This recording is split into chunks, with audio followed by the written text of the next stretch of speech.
Good morning, America. Good afternoon, Europe. Australia, go on, bugger off. No, we don't want to talk to you. Go on, clear off. Go on, sling your hook. Are you gone? Thanks. Welcome back, denizens of the internet. And welcome back, we three. Man in green, we've got the pug, and we've got Habib. Say hi, guys. Hello. Hello. Hi, guys. Yeah, well, yeah, okay. Hello would do. That would be fine. I don't think he meant to be very literal about that. He's not completely house trained. Ah. So it's I don't know if anybody else has got this, but have you noticed that there's a sun outside? For anybody in the UK, check out the window. Do the curtain thing. Have a look. It's there. That thing that you miss. The thing is, in my area, the sun just came up. It could be the beginnings of spring.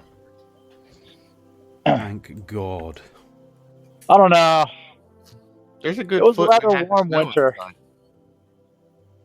You like winter, was that? No, I said it was a rather warm winter. Well, for you, maybe. Oh yeah, you UK fuckers suffered immensely. Yeah, we always suffer. We always suffer immensely. So we've got the chat back there. There we go. Everything's back to normal. So it's going to be a short one this week. So I've got a party to go to tonight. Whose birthday is it? Laura. Somebody called Laura. Since Laura becomes an adult, 21. She's gonna be 21. Aww. So that's going to be one. She did want to have a paddling pool filled with lube, but as it is a private party, but I'm not sure that's gonna go through because might be a bit health and safety. Yeah, it's somewhat slippy underfoot. However, I thought of we should get a bath lube, like 100 liters of lube, and like fill a bath with it, and I think it'll be fun. What? Maybe for my birthday. I wouldn't know. I mean, it would be fun. Okay. Are you guys? That sounds expensive. Is there going to be pictures and videos of this? Because I think we're going to do a video as well, are we? It'll be funny. Man. Like make some kind of weird sugary performance. You're really getting into your 30s now, aren't you? Why? Anyway, no, they call it dirty 30s for a reason. I don't know. I was dirty always. You're a horn pocket. There needs to be nudity involved, and I think you guys can make some money off this. Needs to be nudity, understood. So we do actually have a topic. I was sort of like about what to actually do today, and a friend of mine, hey Sweeve, how you doing, mate? Word homs, popped this up. It's in the Guardian, so forgive me. It's Tim Sweeney of Epic fame, who Gears of War, all that sort of thing. He's come out somewhat, and like Gears of War and stuff like that. That's a big Xbox Live thing, isn't it? And so yes. He's come out swinging today. Not in the best of moods with Microsoft. Shall we jump in with a dramatic reading? Go for it. Since I'm on my cell phone, I don't think my voice is probably the best for this. I was hoping it was a rhetorical question, really. With its new Universal Windows platform, the UWP initiative, Microsoft built a closed platform within a platform into Windows 10 as the first apparent step towards locking down the consumer PC ecosystem and monopolizing app distribution and commerce. In my view, this is the most aggressive move Microsoft has ever made. We're talking Microsoft. While the company has been convicted of violating antitrust law in the past, its wrongful actions are limited to fights with specific competitors and contracts with certain PC manufacturers. This isn't like that. Here, Microsoft is moving against the entire PC industry, including consumers and gamers in particular, software developers such as Epic Games, publishers like EA and Activision, and distributors like Valve and Good Old Games. Microsoft has launched a new PC Windows features exclusively in UWP, and it's effectively telling developers that you can use Windows features only if you submit to the control of our lockdown UWP ecosystem. They're curtailing users' freedom to install full-featured PC software and subverting the rights of developers and publishers to maintain a direct relationship with their customers. I'm not questioning the idea of a Windows store. I believe Microsoft has every right to operate a PC app store and to curate it how they choose. Mute yourself if you could, Green. Sure. This contrasts with the position the government took in its antitrust prosecution, that Microsoft's free bundling of Internet Explorer with Windows was anti-competitive. My view is that bundling is a valuable practice that benefits users, and my criticism is limited to Microsoft structuring its operating system to advantage its own store while unfairly disadvantaging competing app stores, as well as developers and publishers who distribute games directly to their customers.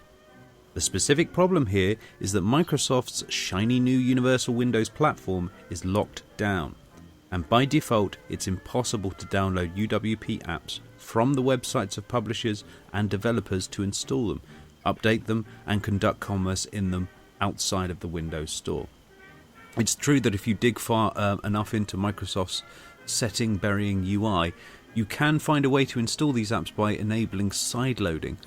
But in turning this off by default, Microsoft is unfairly disadvantaging the competition. Bigger picture, this is a feature Microsoft can revoke at any time using Windows 10 forced update process. If UWP is to gain the support of major PC game and application developers, it must be as open a platform as today's predominant Windows 32 API, which is used by all major PC games and applications to the PC ecosystem. Opening UWP means the following: that any PC Windows user can download and install a UWP application from the web, just as he can do now with Windows 32 applications. No new hassle, no insidious warnings about venturing outside of Microsoft's walled garden, and no change to Microsoft's default settings required. That any company can operate a store for Windows, for PC Windows games and apps in UWP format, as Valve, Good Old Games, Epic Games, EA, and Ubisoft do today with the Windows 32 format, and that Windows will not impede or obstruct these app stores, relegating them to second-class citizenship. The users, developers, and publishers will always be free to engage in direct commerce with each other, without Microsoft forcing everyone into its formative in-app commerce monopoly and taking a 30% cut. This true openness requires that Microsoft not follow Google's clever but conniving lead with the Android platform, which is technically open but practically closed. In particular, Android makes it possible for third-party applications outside of the Google Play Store, which is required for Google to comply with the Linux kernel's GNU general public license. However, Google makes it comically difficult for users to do so by defaulting the option to off, burying it and obfuscating it. This is not merely a technical issue, it has the market impact of Google Play Store dominating over competing stores despite not being very good. Microsoft has certainly followed this lead in technically exposing but practically burying options that let users escape from its force-bundled services. If you've tried to change your Windows 10 search engine, web browser or movie player, or turn off their invasive new lock screen ads... Hello Ethan, morning mate. I'm just doing a dramatic reading from Tim Sweeney from Epic. He is not happy with Microsoft.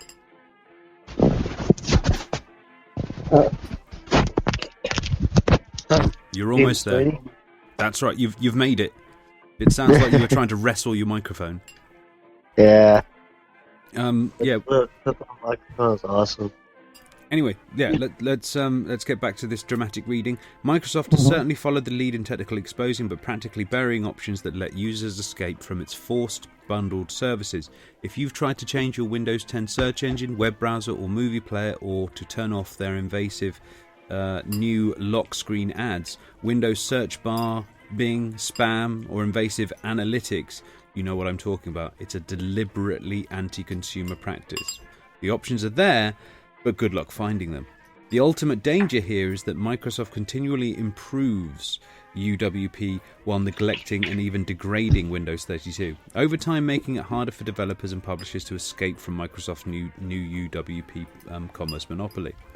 Ultimately, the Open Win32 Windows experience would be relegated to enterprise and developer editions of Windows.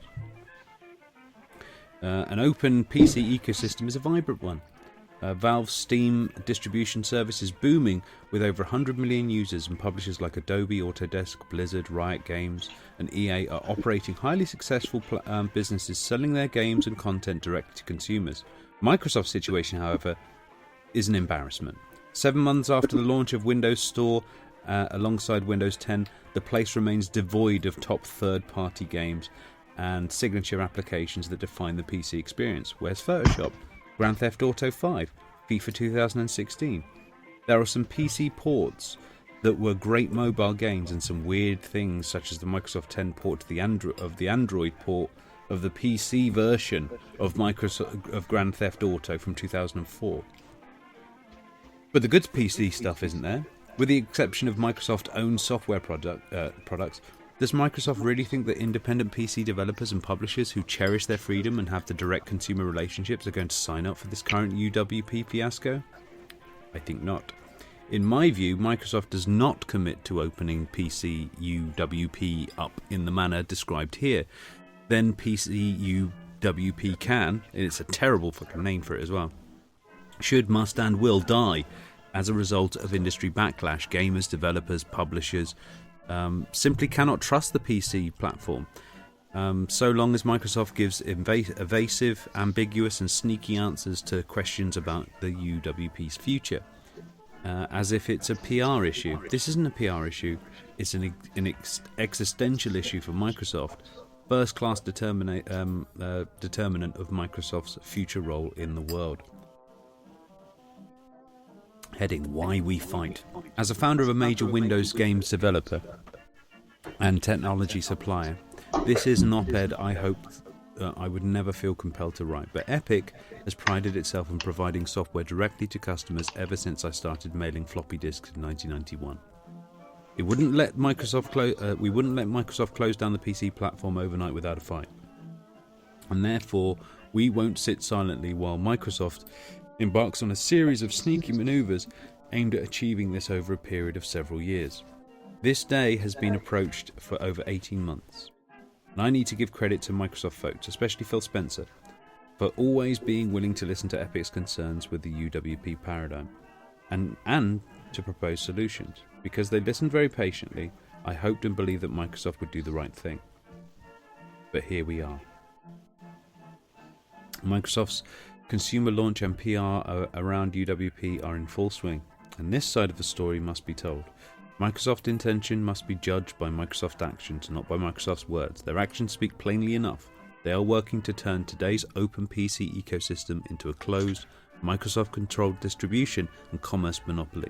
Over time, in a series of steps, of which we're seeing the very first, unless Microsoft changes course, all of the independent companies comprising the PC ecosystem have a decision to make: to oppose this or cede control of their existing consumer relationships and commerce to Microsoft's exclusive control. That was Tim Sweeney, who's the co-founder of the US-based developer Epic Games, creator of the Gears of War series of Xbox and PC titles, sold over 20 million units worldwide. Discuss. So, games for Windows Live, the second coming. Essentially, Yeah. but this is all-encompassing. And with Windows 10, didn't they say that they wanted to do continuous updates and never change that operating system when they rolled it out? Yeah, I think this is That one of the means- reasons why they're dishing it out for free. Yeah, so they get everyone on the platform, and then they can probably send a few updates and fucking lock everything down. Yeah, Eventually when they're ready. yeah. Fuck. So- I remember when Windows was big fucking back in the late 90s and shit with PC gaming. I remember that. Well, here's a ray of hope for you. that, for example, Steam has its own operating system, isn't it? Morning, Yeah, Simon. Steam OS. Yeah, there's Steam OS that's just coming out. Well, Uh, to be honest, My issue with coming with things like that is that I have some games that are solely Windows. You need Windows solely to play them. Well, yes Those are and games no. like that. Have you ever heard of Wine, for example?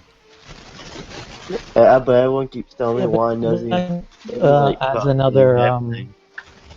Wine adds another Is it layer of what- processing that slows down the game eventually. Not really. No, it's not. It's not like an emulator or anything like that. It essentially takes the instructions that are meant for Windows and just translates them to instructions that are meant for Linux. And that pretty easy. translation is an extra layer of processing. It's an Well, let's it's an be honest, application layer. guys. Windows is only successful as it is because it's installed in almost every computer sold to the normies Yeah, who don't make their own computer. that's right. Yeah, fuck you too, Pug. No, hey Simon. So is this the topic here, like Linux versus Windows? What is this, the 90s? No. Windows 10. They've recently rolled out UWP, which is the Universal Windows Platform. Does that imply that they will not be re-releasing the same OS every few years, just picked up a bit and make mad cash on it? No, they're going to make their mad cash on the applications by locking everybody out. Yeah. Have fun I with that. don't think they're going to let anyone out. I mean, if you look at the examples that we've seen in similar situations with OS X, yes, they have their own app store on OS X, and most applications go through there. And yeah, they have advantage of being on OS X. Like Apple will take care of a few things that are quote unquote beneficial to the developer, but you can still install anything from anywhere. I think I have like 2 apps from the App Store on OS X, but otherwise everything is being bought from Yeah. other sources. Well, from what Tim here was saying, is that you're talking about that extra layer. You know, that sort of things getting in the way. So, Oh yeah, you he know, talked about like how difficult it is to install anything from outside. And on Android phone, for example, when he brought that example, you go to the options, security. I don't even have an Android phone, but I know where it is. Options, security, and it's there. Allow third-party apps, check or uncheck. And on Apple, one of the most closed systems I've ever seen. When you try to install an app, it gives you a warning and go like, "Hey, to unlock your laptop or your device, go there." That's the option over there. You just click and you're taken to the option where. Morning, you can Warmblade. So yeah, well, I think for him more than anything else, if you can imagine, you know, especially in the gaming sphere, in the gaming world, his worry more than anything else is that the games that you're going to be running on the UWP will run better or have less of a problem, let's say, getting through. I highly doubt it, because right now we have an example of the new Tomb Raider, Rise of the Tomb Raider, and it runs a lot worse when you buy it from the Windows Store. So One it of the weird sucks. things is you can't even turn off VSync, for example. So if you have a G6 God. monitor, then you're screwed. You're locked to 60. How about we address the elephant in the room and... What? Where's Talk the about- elephant? Sorry. The elephant over here is saying, "Hi, I am the game industry Oh, trying hello, elephant in the room. to force games into rental services rather than products to be bought because it's so much more exploitable." Well, we can address that once we get so Well, I don't want to change the topic right away. We still have a No, lot to it's- explore when it it's comes not- to the App Store in Windows. But I mean, this is the same fucking shit that's EA, Activision, and the usual suspects were trying to push for the better part of the last 3 to 4 years. They're trying to insist that you don't buy games as products from them because that implies that they have no more control over them. They instead want to turn them into services so they can reserve their right to refuse their service to anyone, even to somebody that already bought the product. Well, in some But cases, hey, you can always buy another one. well, if free you to play got that. games, for example, you could probably look at them as a service. Well, yeah, but this is Windows we're talking about. This isn't really a free-to-play software, is it? Yeah, in a sense, if you've got Windows 7 or Windows 8, you get a free upgrade. Well, I have Windows 7, and I will definitely not be upgrading to this. This Yeah, will be well, interesting, I've depending been on. using Windows 10 since its release. I'm not facing much of a problem here. Yeah, buy the Paint app, $5. Buy the What? Paint app? Why would I buy the Paint app? And by the way, there is a Paint app installed in the thing for free. For now. So, well, I mean, Have right you got now you're just making shit Minesweeper? up. Like, the Paint is there. Have you at least got Minesweeper? Yeah, it's there. How about Solitaire? Yeah, they're there. Microtransactions in Minesweeper. Let's go. No, they don't have microtransactions, sir. Yet. Why Oh, not? so we're just gonna assume things and just take those assumptions as reality. Is that what we're doing? Are we going to have an argument about Minesweeper? No, here's the thing. Like, I have a lot of things that I have a lot of negative things I can say about Windows and Microsoft, but I'm not going to make shit up and just assume that my assumption is real and just attack them on that. That's kind of silly. What is the more likely thing to happen? Microsoft backtracking on their promises to make more money, or for them to stick to their guns and delivering a solid product that they promised? All right. Okay. What would they backtrack off? I mean, so far I look at what they're promising here is a UDP system, which is a universal app store. Yeah, good luck with that. They've tested it with Apple, and even though Apple was a more enclosed system, and they were at the highest of their popularity, and that kind of failed. I mean, it's just struggling in there because of like free-to-play games that you can sync your phone and your laptop with. But that's pretty much it. They don't really have a lot of success with that store. I don't see Microsoft winning with that one. Like, yeah, they can release it. It might have some features. They might have some exclusives there. But in the end of the day, like, most of the applications that we use are available from somewhere else, and they'll still be available from somewhere else. Someone who wants to use like Microsoft Office or wants to buy the newest Halo game on PC, if they release it on PC, yes, they would have to go to that store. But in the same sense, if I want to buy the new Half-Life game, whenever that comes out, or if I want to buy a FIFA game, there is a specific store that has that game exclusive to them. Well, this seems to be his worry, though, wasn't it? He was saying that they would be relegated to like a second-class thing here. I don't really see that happening, because once you have your Steam as a user, you have your Steam as your main store.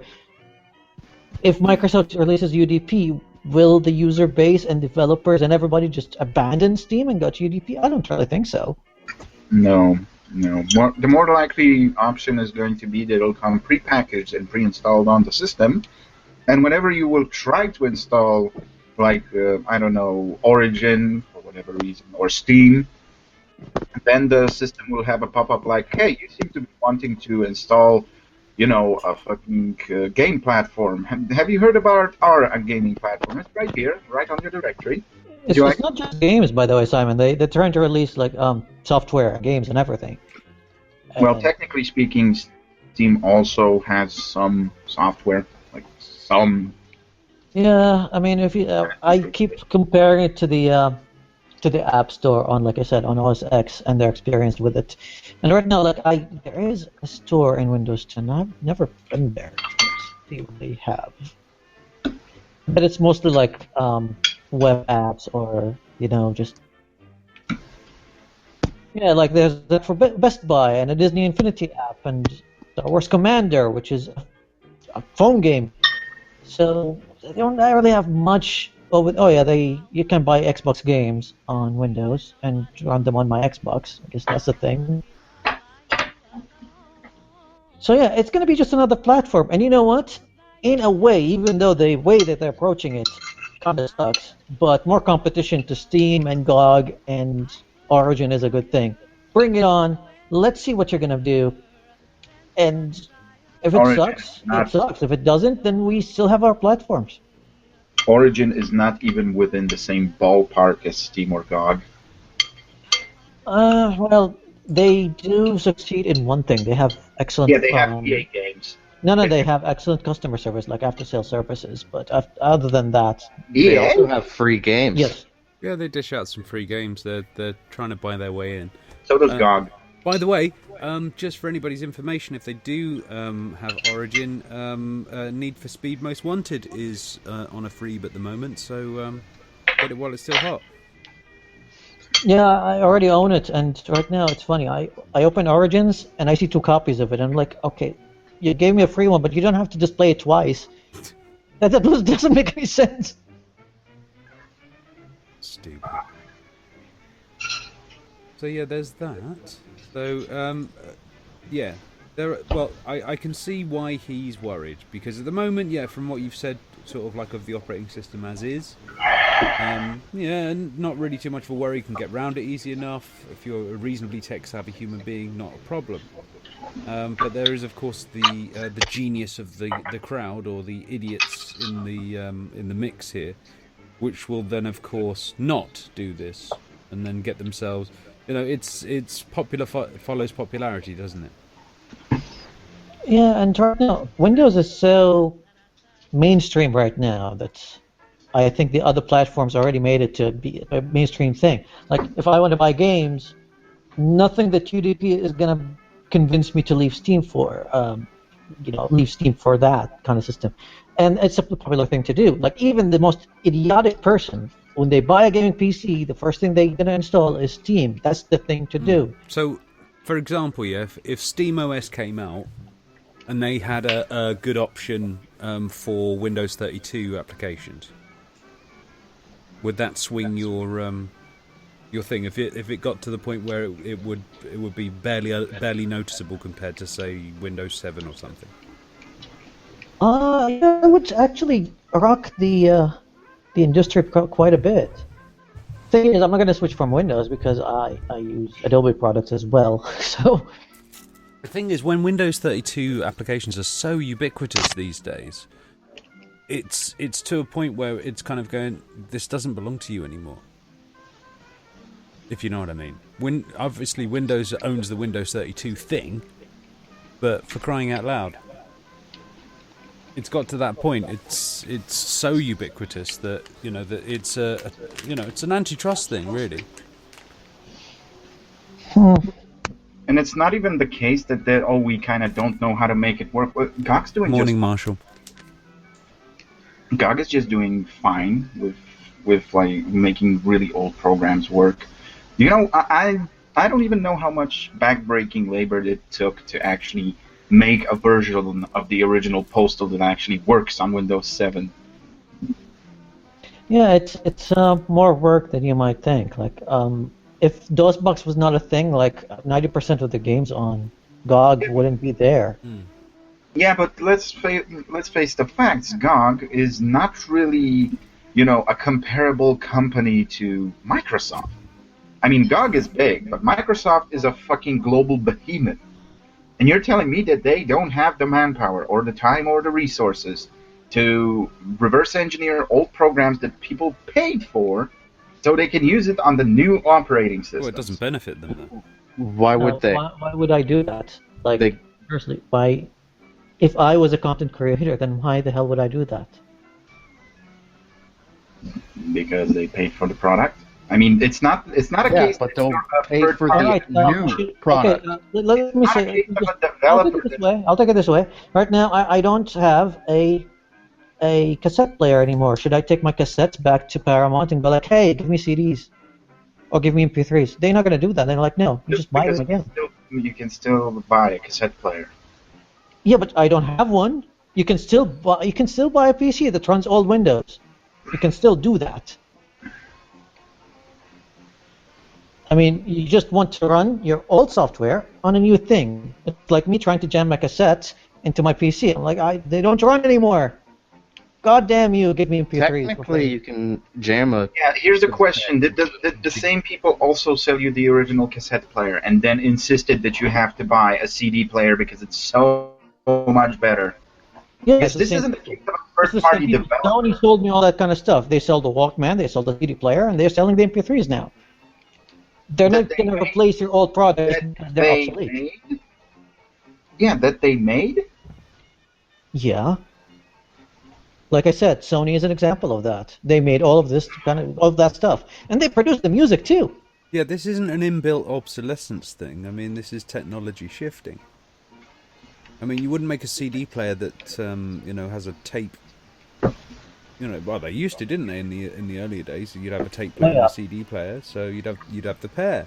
And then people came off the CD off the tapes, and they just wanted CD players, so they had a CD player. It's progress, dude. Yes, Now, when it comes to backward compatibility, the PC platform is the least I'm worried about because, again, if the game has a big enough community, then someone out there is going to make a launcher for that game. Grim Fandango runs on a launcher. You have the early Scum games have the Scum engine thing, the launcher that you can run them on. So, and you have DOSBox as well. All community-run projects. So I'm not worried about that. I'm more worried about that when it comes to consoles, to be honest. Yeah, but it becomes really fucking inconvenient in that case. It's like, oh, I would like to play this game, but Windows 10 is Windows 10, and I have to wait for somebody to make a patch. And why exactly do I upgrade to this system? If you don't want to, You don't if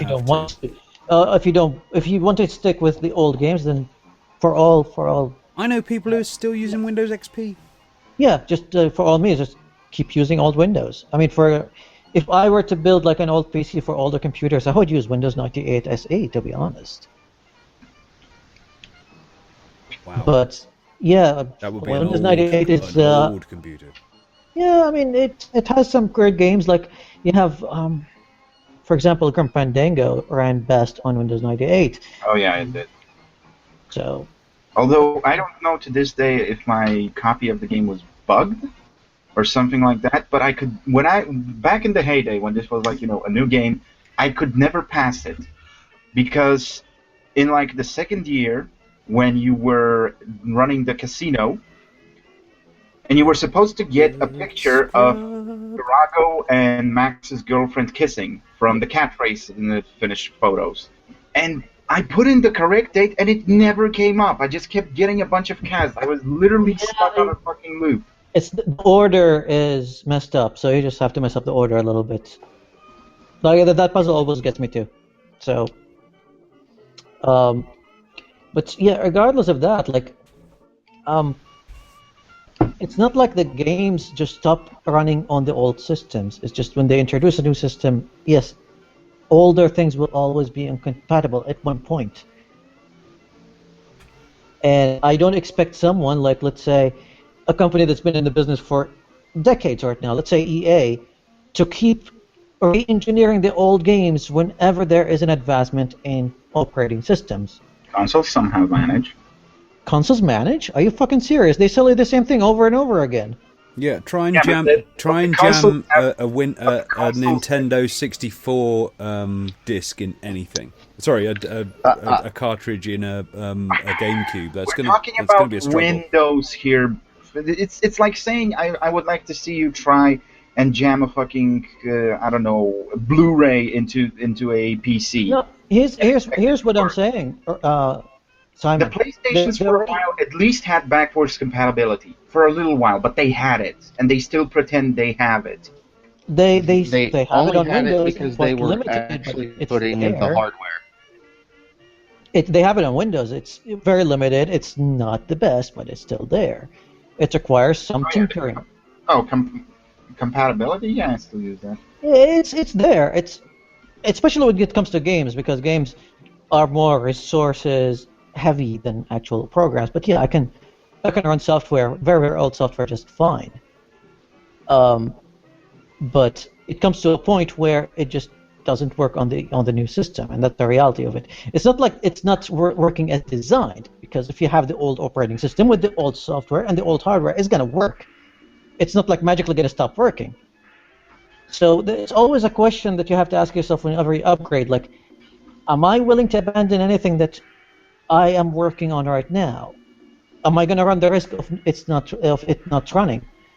And Microsoft, I remember they did that with Windows 7. They didn't do it with Windows 10. They had like a application that you can download before you upgrade that will scan all the applications on your system and will tell you which one is going to run and which one would give you trouble when you upgrade to Windows 7.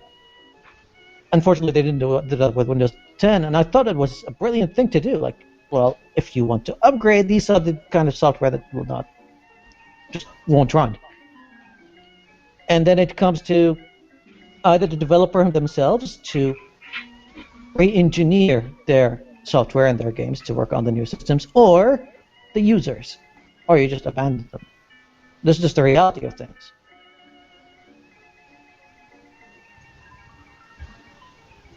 Interesting.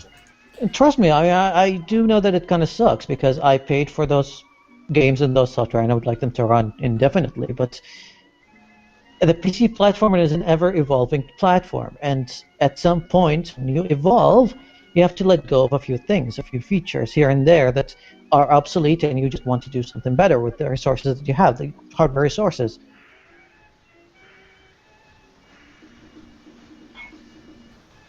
Just reading a thing on the register here. Machismo is ruining the tech industry for all of us equally. Why can't we all just get along? A little piece by Trevor Pott. You must know the register here, guys. Mm-hmm. Been around for a while. Yep. He goes, opinion. How people in IT treat one another is a subject whose taboo nature is having a deleterious effect on talent acquisition and retention. Some see it as chauvinism and machoism run amok, especially if their axe to grind is a lack of women in tech. Others have different views, but the topic is so charged that any attempt to debate goes thermal so quickly that solid research and thus solutions is almost impossible. Before I get too deep into this, I should add a disclaimer that below does not represent the opinion, stance or views of the register, advertisers or anyone else, sane or not. And if you want to yell at someone, click my name above and vent your rage into email form. Personally, I don't buy that women are kept out of tech because tech is chauvinistic. At least not in the sense that most techies care about the gender of their target of abuse. Genderism exists in both directions, but in my research on the topic, the technorati are equally awful to everyone. This leads me to the conclusion that ladies are, in general, just smarter than the guys. They see the kind of hostile environment the IT represents and say, nope. The young men who enter IT, on the other hand, either don't see how bad it really is until they're too deep in it, or they have been conditioned over their whole lives to accept that this is just the way things are and carry on. Now there's a whole nomenclature-based debate about whether or not the above is chauvinism, and I am perfectly willing to admit that there are going to be lots of folks who think I am wrong. I concede ahead of time whatever you want me to concede on that front, so we can focus on the bit that is actually important. Machoism. As bad as their abusers. Traditional male culture is awful. We're horrible to one another. We have spent millennia viewing other males as either disposable, automatic rivals, or both. Males have been raised generation after generation to view everything as a competition and everyone else as a threat. How old is this guy? This is laughable. How do you explain friendship between two men? For example, I think it's called Breakback Mountain. That guy, for example, my best friend, right? Why would if my best friend is my competition, why did I spend $200 and risky on him? I know. Why did I spend over $200 for me and him and his girlfriend to go to Busch Gardens 2 weeks ago? Look at Chris and Boone. I think that's something else. But what's worse, those who've gone into tech were traditionally the losers. Those who had never would be the most popular, never get the most desirable mates. Those who suffered the brunt of shaming and hazing ritual we call secondary education. Most rebels, once they obtain power, become at least as vicious as the oppressive regime they sought to replace. Techies are no different. Instead of creating a welcoming, nurturing environment of camaraderie, we've created an industry-wide cesspool of hatred, vindictiveness, petty rivalries, and tribalism. Right. Okay. Yeah, bullshit. What's such bullshit? Well, it's not entirely. Okay. In any circle, you're going to find a nurturing environment and camaraderie. You're also going to find a cesspool of hatred, vindictiveness, petty rivalries, and tribalism. You find that everywhere, even in geek circles. Even in retail. That's right. This isn't anything. This has nothing to do with somebody having a bad time in the earlier part of their life. If anything, because the tech world has become so ubiquitous and popular now, it's all these fucking popular kids coming in and making it worse for everybody. We didn't seek to obtain power in order to end the exploitation. We sought only to become the exploiters. Essentially, we're Ferengi. Once again, this isn't true. If you've read this far, you've probably wondered what this has to do with women in tech. In truth, not much. The women in tech thing is one really minor example I threw up front in order to send the really foaming at the mouth type shrieking to the comments section before they would finish reading the article. That way, they'll be really easy to identify and ignore later on. A far more damning example of machoism, like you just dismissing somebody who may disagree. Yeah, that's a type of machoism right there, mate. Affecting everyone in tech, regardless of gender, is how we treat anyone that dares to ask a question. Yeah, dude, you've just put that thing in there so somebody sees the title and then disagrees with you, and then you're turning round and basically saying, we shouldn't be doing this. You see how that's sort of counterintuitive? Yeah. A little bit idiotic, if you ask me. I know. I understand his point of view. I just don't actually necessarily consider it. I mean, I've got friends in the tech world, and it really depends. It really depends on the companies that you work with, and especially over the last 5, 6, 7 years, maybe 10 years or so. You've got big business, big money coming into this, and this is where most of the competitions come from. Now you can go to, say, Microsoft and Apple, for example, yeah, and this is Americanism right there. It's got nothing to do with it being guys. It's to do with it being Americanism.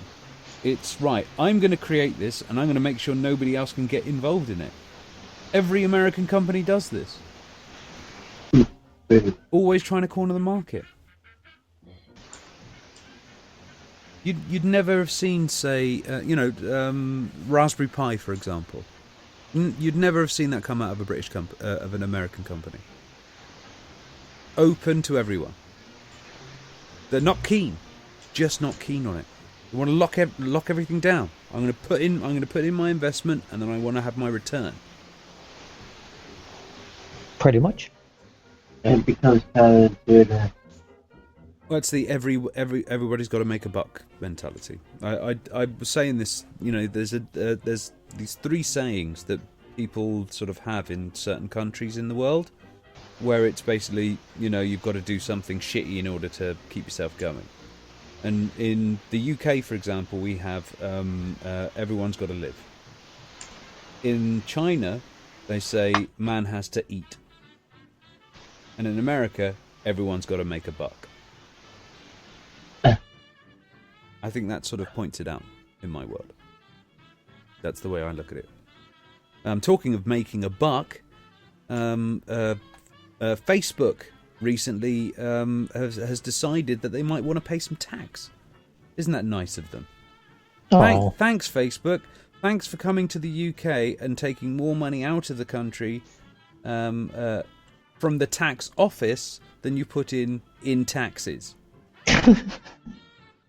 Did you hear about this? Yeah, Channel 4 did it. They had a look at...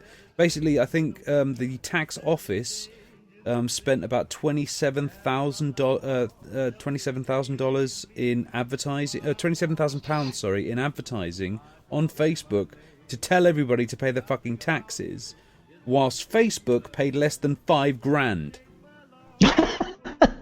Holy shit. That's right. I thought Mark Zuckerberg was a billionaire. Can't afford to pay more tax. Well, that's why he's a millionaire. This is how Shit, billionaires are I've made, done my nothing. friend. Yeah, I yeah, fucking paid close to 1,000 in taxes. I didn't make that yeah. much. Yeah, you pay more in taxes than Facebook does. In 2014, Facebook paid less than 5,000 in annual UK corporate tax for the second year in a row. Company accounts said that £4,327 was paid by the company in 2014 begrudgingly, and just £3,169 in 2013. They spent more on accounting people in order to not pay taxes. Yeah, chartered accountants are paid pretty lucratively every year just to cook your books, pretty much. Yeah, I mean, anyone's. This is how broken the system is that they're actually restructuring in order to pay more tax. They're not. The laws aren't changing. No, they're changing their policies in order to pay more tax, because otherwise it's just getting too ridiculous to look at now. Yeah, The document states the company is making the changes as it feels it would provide transparency to Microsoft's operations in the UK, as well as saying it's easier to understand. The changes to the way the company pays tax will reportedly begin in 2017, and it isn't exactly known how much Facebook would pay under the restructured system. So they're doing this on their own? They're like, yeah, you know what, we want to pay more taxes? Yeah, because otherwise people will start looking. Holy shit. Holy shit. It's got that... Well, mate, they've a 1.9 billion global profit company, yeah, paying $5,000 to the UK. Yeah, it's ridiculous, but what's more ridiculous is that corporations, the ones that are supposedly just for the purpose of making money, they're the ones going like, maybe we need to pay a little bit more taxes? Well, yeah, but what they're doing is basically kind of going, oh, right, so you're going to start changing laws. Tell you what I'll do is I'll be a little bit more voluntary with me. So basically they're being charitable. That's all. They're doing it so that, you know, if you can imagine, imagine them going to go and come and fucking take it. Government would change its laws, then it comes and fucking takes it. And then they don't have the control. At this point, they can just say, yeah, we're just going to decide how much we pay. I think that's what they're doing there, to basically avoid being, you know, taken to the cleaners as far as they're concerned by paying, I don't know, $100,000 or something. Oh wow, yeah, that's gonna break them. Well, it would leave a filthy taste in their mouth, you know. There's like 160 odd countries. That's like what? Like $10 million quid. Fuck that. Yeah, Microsoft change in taxes comes as Google's $130 million tax repayment deal with the British government has been heavily criticised. Some have called for the company to be forced to pay more tax. The committee of MPs said Google's repayment was disproportionately small. Meanwhile, France was asking the giant search giant to pay more than $1.2 billion. Yeah, everybody thinks raising taxes would do anything, but first you have to make them pay the taxes they already have. That's the thing, yeah. I mean, you know, it's all very well asking everybody else to pay the bill, but Jesus Christ, it's just getting ridiculous. It is getting ridiculous. Money rape. Fucking A. $5,000, mate. No, it's like the level of ridiculousness. Like I'm still trying to compute that in my head. Like when a corporation like Facebook, that is all about the money, goes like, hey, wait a minute, this is just too ridiculous. I mean, I would like some lower taxes, but this is just too low. Come on, man. Well, no, like I said, I don't think it's in that way.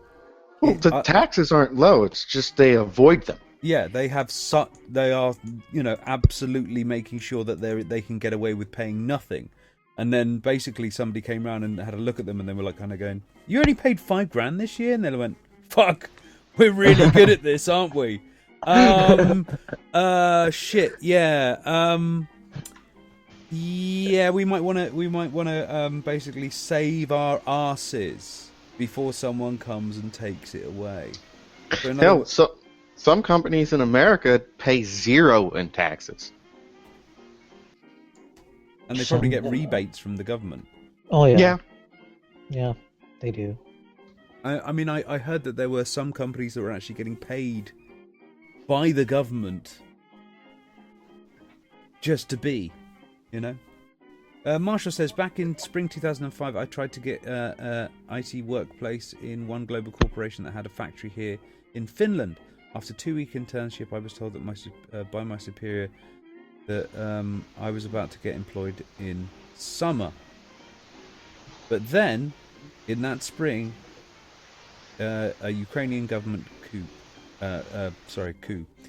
Shortly after, it was told that they had no problem with me, but they could not employ me any longer. What the hell has a Ukrainian government coup got to do with you being in Finland? Oh, maybe he's Ukrainian. How do you create food? That seems like a rather arbitrary choice.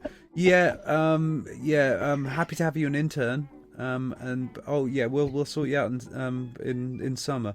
Summer's come. Yeah, let me have a look at the news. Yeah, there's this coup. There's all this shit that's happened to the Ukraine. So no job. No for you. can do. The fuck. I feel like I could make a story. Wait, I am writing. Oh. Carry on. I'm just thinking of an actual sort of comedy routine at this point, where somebody's been an intern for like 2 years in the company or whatever like that, and he's going to his boss and sort of like kind of going, when am I going to get a full-time job here, for crying out loud? I'm working 40 hours a week, and he's like, well, there's a lot of things. And he's just like looking around for pieces of paper, finds a newspaper, looks at the headline, and kind of going, yeah, well, Antigua's having a bit of a problem at the moment, so what can you do? Hurry, Marshall, hurry. Do it in little sentences. I'll slow down for you. Come on. We're all waiting on you now, Marshall.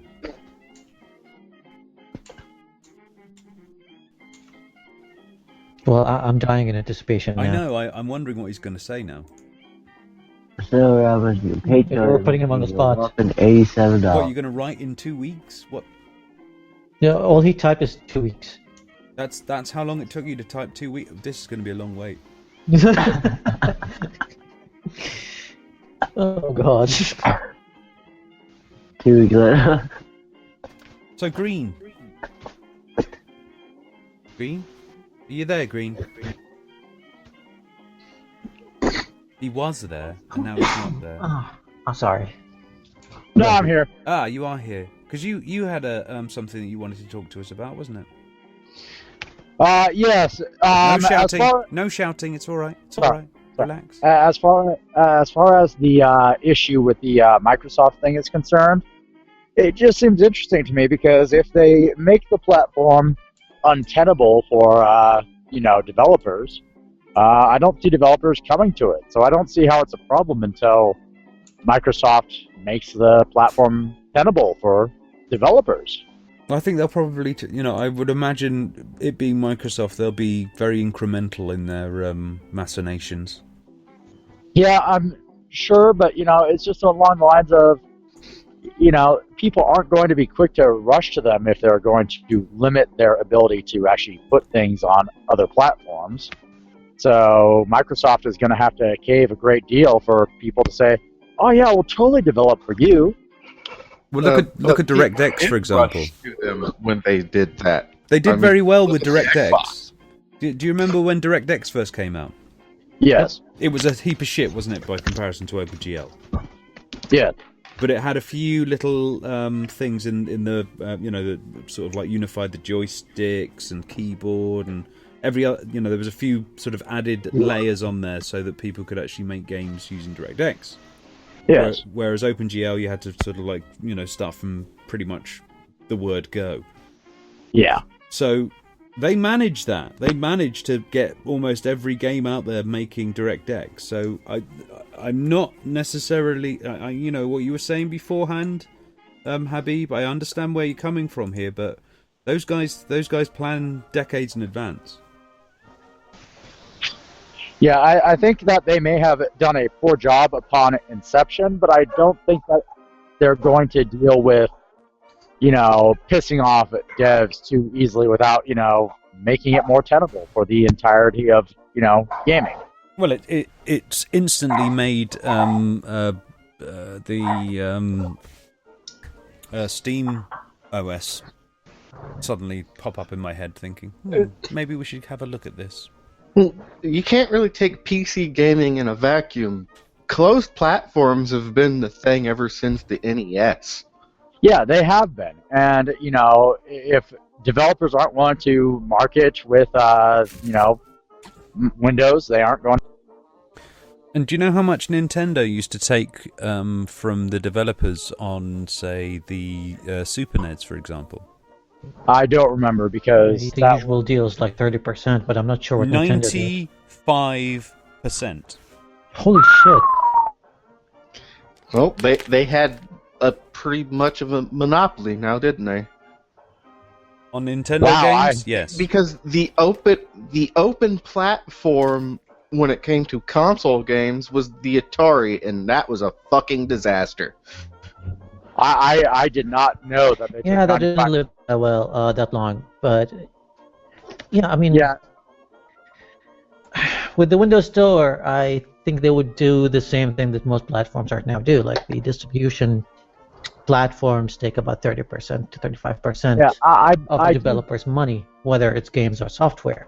Yeah, I do believe there should be a netting process. What incentive would I have to pay Microsoft 30% of my profits rather than paying that to Steam or Origin or anyone else?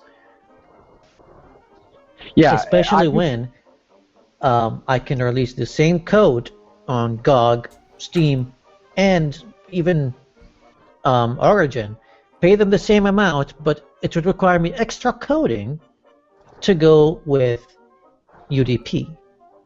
Well, GOG's, for example, you can do a DOSBox on Linux, for example.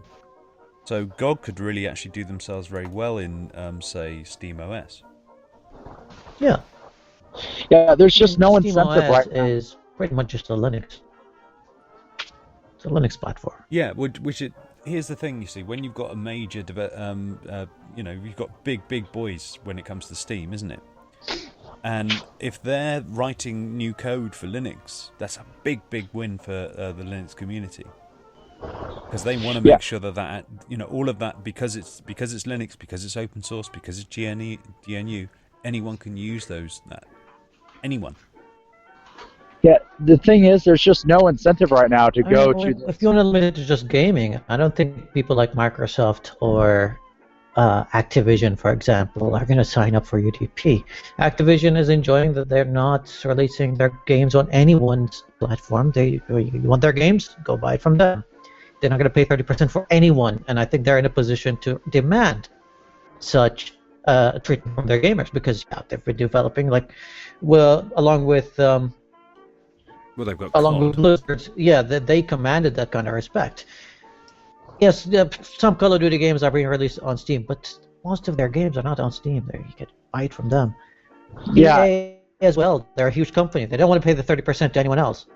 What makes you think that they're going to abandon their own little distribution platform and go with Microsoft? I don't think that's going to happen. And us as users, yes, we can voice our concern, but I think those big boys, those big corporations, are not going to be happy with it, and those are the voices that Microsoft are going to listen to. We've had an update from Marshall. He was saying that he received really good feedback from them, but no actual reason. But then privately, he was told that it was because of his double citizenship. He's a chunk Finnish and a chunk Russian, and the Corp HQ is in the USA, and they were restricted on at that time for employing Russians. Oh, okay. There is a puppy. Get that pug under control. That's not the pug. So, I really don't see this whole Microsoft thing being a problem so much as it's an annoyance. If you look at the OS X App Store, I'm going to go back to that again.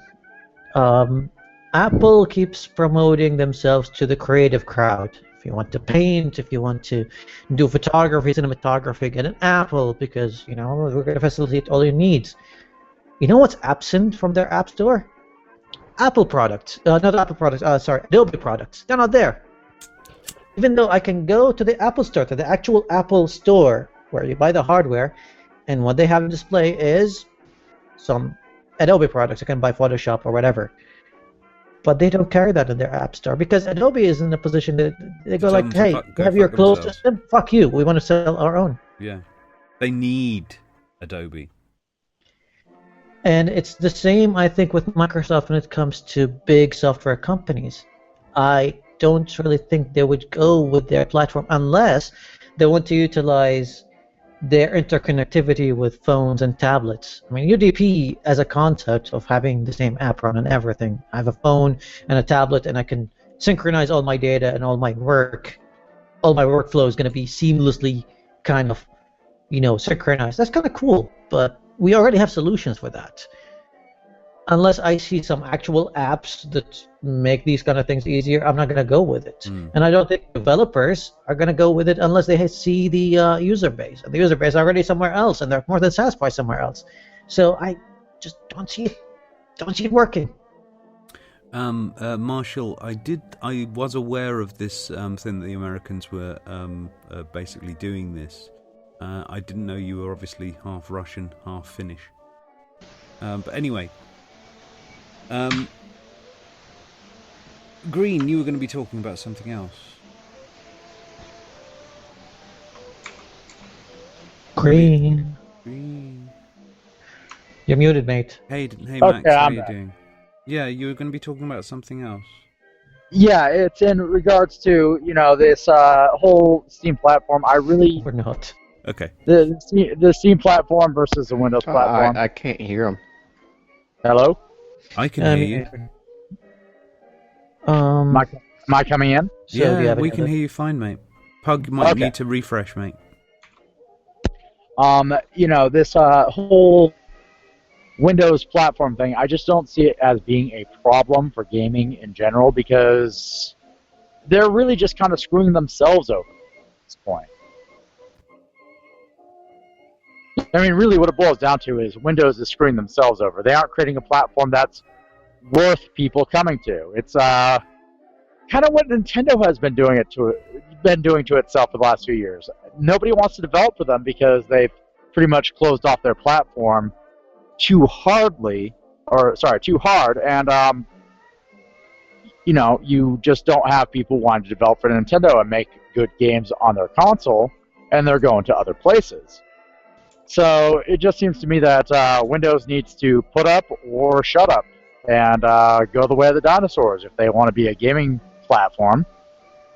And I just don't see it as being a problem because Nintendo is kind of suffering from the same thing right now, and it needs to understand that it needs to make it more open in order to encourage people to come to them. Bye, Marshall. I'm not quite sure why he's got all upset there. Are you guys reading this? When it comes to Nintendo being closed, I remember I talked to some representatives from Activision and EA on a convention here, and that was a little bit like a few years after the no, not a few years. It was a year before the Wii U came out, and it was when EA was like, yeah, we're not going to develop for the Wii U at all. And they were just talking together, and I was like, hey, I just bumped in there, and I was like, hey, so what's up with the Wii U? Why are you guys staying away from it? Like, what's going on? And basically what happened with Microsoft and Sony when they developed their consoles is that they would have closed meetings with big publishers every now and then. They go like, and they display to them or they'd show them what they have in development. They're like, hey, this is the platform that we want to develop for you guys to develop games on. This is what we're going to do with the controls. This is what we're going to do with the GPU. This is what we're going to do with the structure of the memory. What do you guys want to do? What do you guys want to improve in that? And it was an ongoing process for years until they were sent a development kit. Nintendo, on the other hand, just picked up a phone one day and was like, hey, we have a Wii U. You want to develop for it? They had no saying in it. They had no idea what's going to be in the dev kit. They just showed up one day and they're like, hey, we have a dev kit. Would you like it? So Yeah. That's kind of what I'm saying. Microsoft is only hurting themselves. They aren't hurting the gaming community. They aren't hurting the PC community. They aren't hurting anybody really. They're just kind of shooting themselves in the foot right now at the moment. yeah, you see the comparison between that kind of approach, like our platform, it's us, don't stay away, and they're the same company's approach when it comes to gaming. If you remember, back in 2006, they changed not 2006, sorry, 2009, they changed the entire language of how they address their developers and their publishers. They stopped calling them publishers or developers. They started calling them partners. Those are our partners. And that's something they take to heart. It's not just a word that they throw around. They take it to heart, and they really treat them as partners. We're in this together. If you start to alienate your developers, then you're nothing. Ouch. Yeah. I mean, Nintendo does have some great, titles that they develop themselves, but those are Nintendo developers. They are strictly Nintendo, and they have a hard time getting in third-party developers, and that's because they keep their platform so closed. Don't get me wrong, I love Nintendo. I absolutely love Nintendo products and their Nintendo games. However, they really fucked over their console in being appealing to other devs. And I think Microsoft is essentially doing the same thing right now that Nintendo is doing, and they can either learn from it or die in a fire from it. I mean... Oh, things get worse, guys. Oculus VR founder. Talk about shots fired. We'll support... Oculus VR. He says, we will support Mac if Apple ever releases a good computer. Yeah, they're not going to support Mac. Oh, that is fucking harsh. Oh, jeez. Yeah, I heard that before. It was just, damn, that's cool. Yeah, he said he helped design the Rift head-mounted display, and that everyone buzzing around the potential of VR has said it's Apple's fault that Mac doesn't have Rift support, according to the interview with Shack News.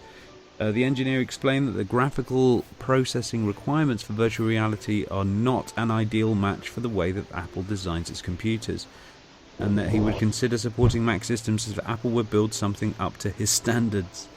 This means Apple's computer hardware will miss out on the virtual reality market that tech advisor Digi Capital Products predicts will reach $30 billion in revenues by 2020. Well, let's be real here. Apple products are pretty much just overpriced shit. You get basically 10% extra speed increase for double the price. Yeah, and it's just not worth it.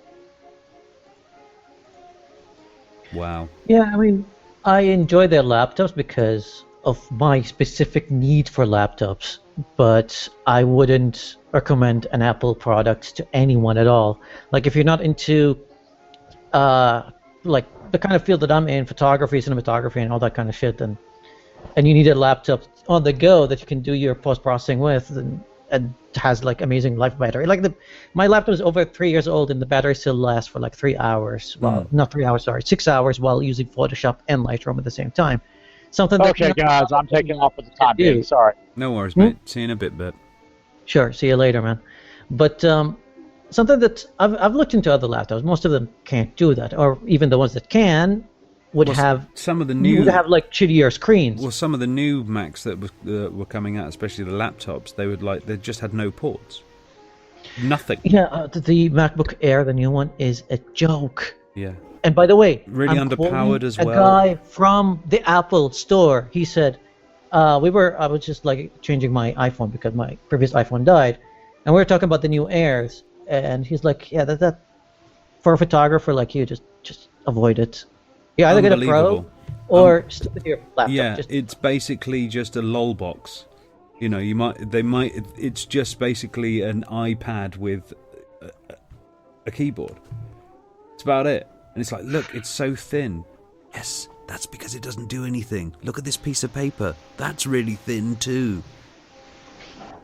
Yeah, I mean, for a very niche kind of user, I can see their purpose. But... Rich, really rich.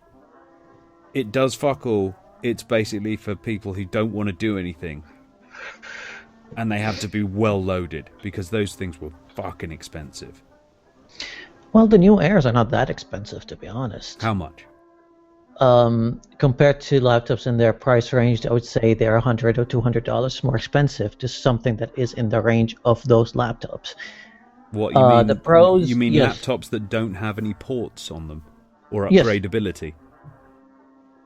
Yes, I'm talking about those. If I want something like some people just Can want we find something that's those? thin. Some people especially anyone who does a lot of riding, would want something like that. A reliable keyboard, reliable battery life, and a good screen. That's all they need. Why not just buy a typewriter at that point? Try carrying a typewriter around versus carrying a laptop around. Come on, man.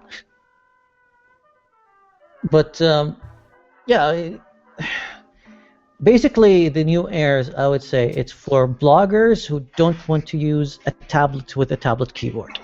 They want a keyboard that actually works. Because tablet keyboards are life. I've tried tons of them, and none of them have a good typing experience. But still, I mean, certainly not going to be for VR.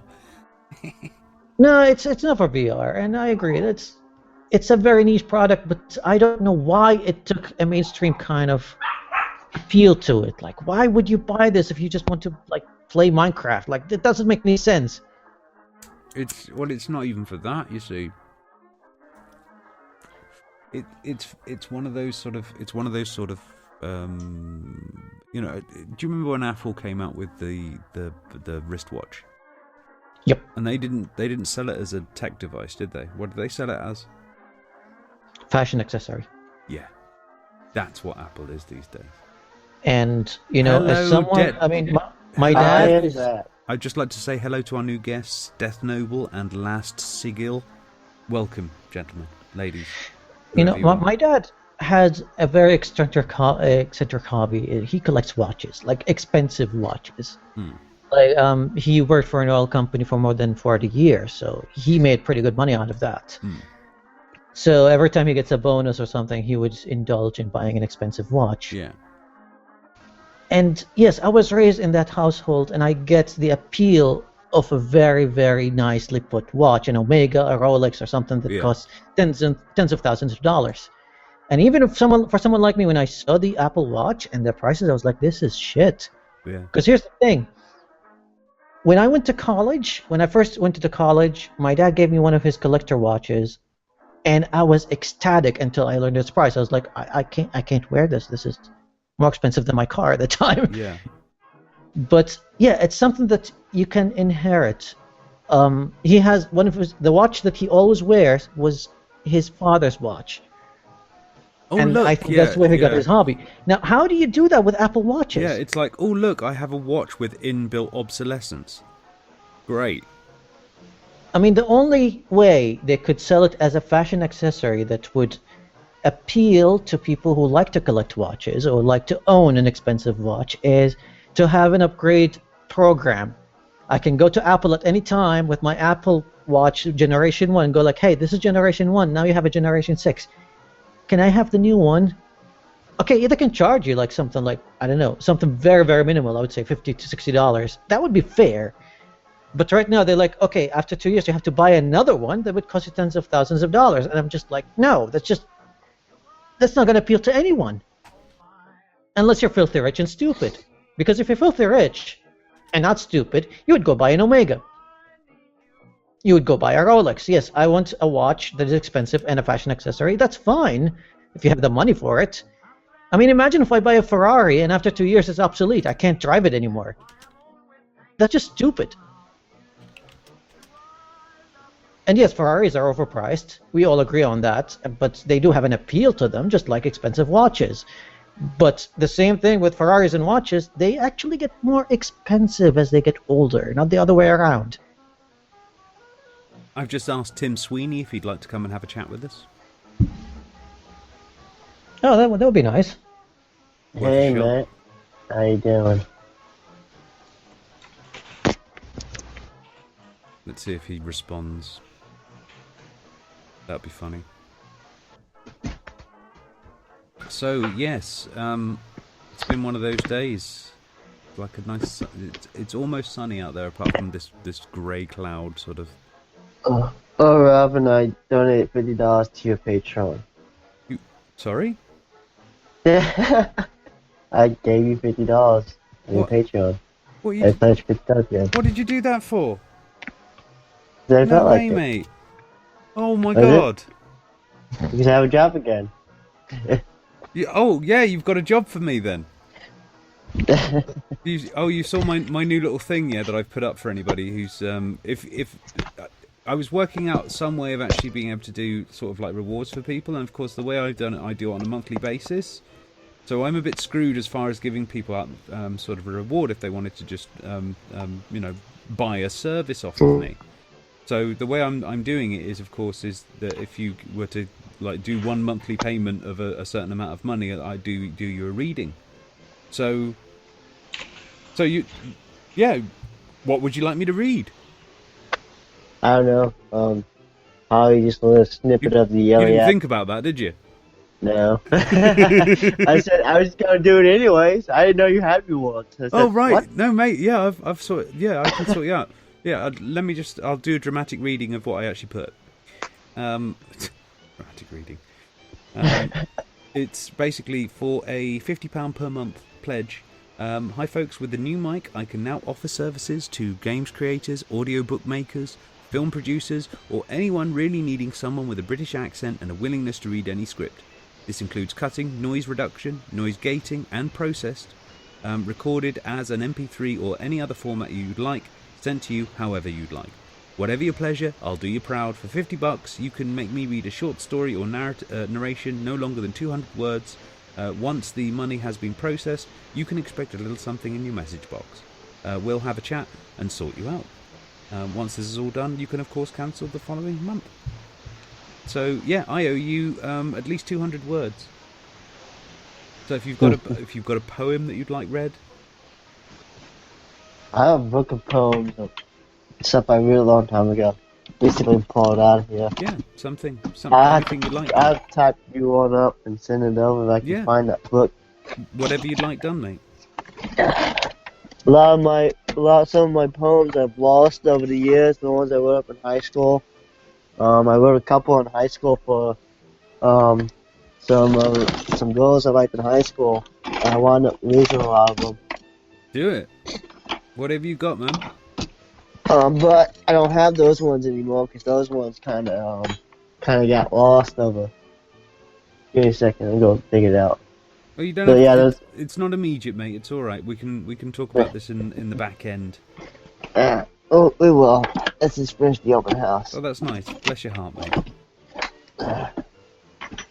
You got yourself back on a job now.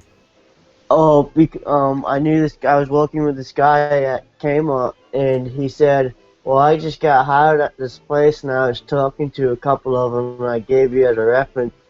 If you go apply and just call them up and tell them, Sweet. that I referenced you, they'll get you all settled." And I basically just went in there one day, and they walked me around, told me what was going on. He gave me a call like a week later, and I didn't. He called the wrong number, so I wanted to call him and says, "Yeah, I'll take the job offer." Sweet. Because I was told, and He'll treat you all right, yeah. Yeah, they're pretty cool people. A lot of people I worked with at Kmart, a lot of the low-end associates were pretty cool. Cool. It's sort of like Kmart. It's gonna be a little bit more paid, but the hours are gonna be a bit more reduced because they're not that big of a store. They don't have that big of a customer base, but they will not go out of business like Kmart will. Well, tell you what, if they want any advertising done for them or anything like that, and they'd like someone to read out some of their copy or whatever like that, let them know. Well, they're a big business, and they're sort of like a bigger business. The Big Lots is sort of a bigger business in Florida, and United States in general. Yeah. But they're not going under. Yeah, but like I've got the British authoritarian voice, of course, so they'd love that. You see, make them sound really legit. That's another thing. We've had we have some British customers coming in and out of Kmart, and they have a British customer base in Big Lots when they come down. Exactly. Over here. Yeah, and you know Nick Ruff, of course. If you want sort of like the same copy with a British accent and an American accent for different customers, can do. Yeah, but it's gonna be a better job. I wish there was more hours, but it's kind of we don't really have the large customer base that a big change did. They can't give out many hours, but generally the customer base is loyal and they have a place in the area around this area because they're not like the other three big chains we have. So it would last a good while. The problem, the store I work with now is they don't have much of a place in the area anymore, and the customers moved on to other places. And Kmart and Sears themselves are failing business. Well, you think it's sort of like it's not going to last forever then? Big Lots should probably be around forever. Kmart and Sears are going out of business. They've been going out of business for the last 5-10 years. Unfortunately. Well, yeah. Well, Sears is it's a big name, isn't it? So yeah. That's not going to go anywhere. It's just gonna it'll just find its place again. Well, they're closing down most of the unprofitable stores, the stores that aren't making as much as the other ones. They're slowly shutting down the majority of the district. My district is slowly shutting down the one or stores under. What's probably going to eventually happen is they're going to only have handfuls left. Yeah. And focus on the handfuls. Well, just be very useful. As long as you're really useful, they'll want to keep hold of you. But that's Sears and Kmart. Big Lots is a different company, and I'll be going there. So. Oh right, okay, I see what you mean. I thought you were working with Sears. That was all. No, I was working with the I got confused. Kmart brand. I'm easily confused. Yeah, Sears bought Kmart, and I was working with Kmart for the past 9 months. And in January, after I came off of a 4-day weekend, it was announced that we were closing. And I basically been helping them shut down shop after that. I'm looking for another job, but I knew this guy who referenced me and everything, and I wound up getting a job at Big Lots. and they also trying to do everything they're going to try to do everything they can for me at Big Lots, apparently, for some reason. Nepotism in the storage world there. Well, it's kind of, I got this friend. He's pretty good. For stocking, you do everything, including stocking. You do cashiering, customer care apps. Oh my god, customer service. So you got to know your shit. And well, that's difficult because to get, I've done everything. Yeah. When I worked at every store for the past 2 years. Yeah, it's actually difficult to actually get somebody who does all of that or knows how to do that without sort of like requiring supervision all the time. I kind of learned over the past 2 years of working for various companies.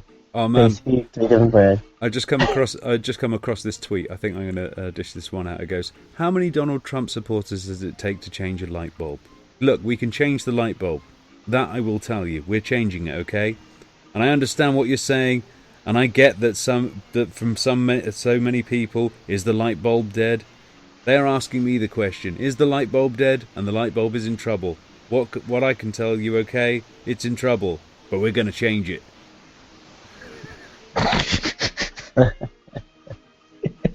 So, just give a speech, but never solve the problem. He's so honest. He says what he thinks. Yes, and listen to what he thinks. Crazy shit. It's kind of a sad state of affairs when just honesty about being stupid is a selling point.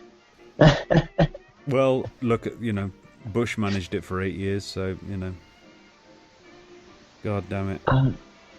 At least Bush didn't go nuclear on the Middle East. He did take out some people, but at least he didn't go as nuclear. Yeah, I mean, you've got someone like Trump who's advocating for, hey, yeah, let's use torture even if it doesn't work. And let's target ISIS's families. Let's kill families like grandmas and toddlers and stuff because that's no, smart. oh, sorry for interrupting you. No, it's fine, but I've heard those words come out of his mouth. He's like, yeah, let's not only target ISIS, let's target ISIS and their families. Yeah, let's take over that. Let's kill their families.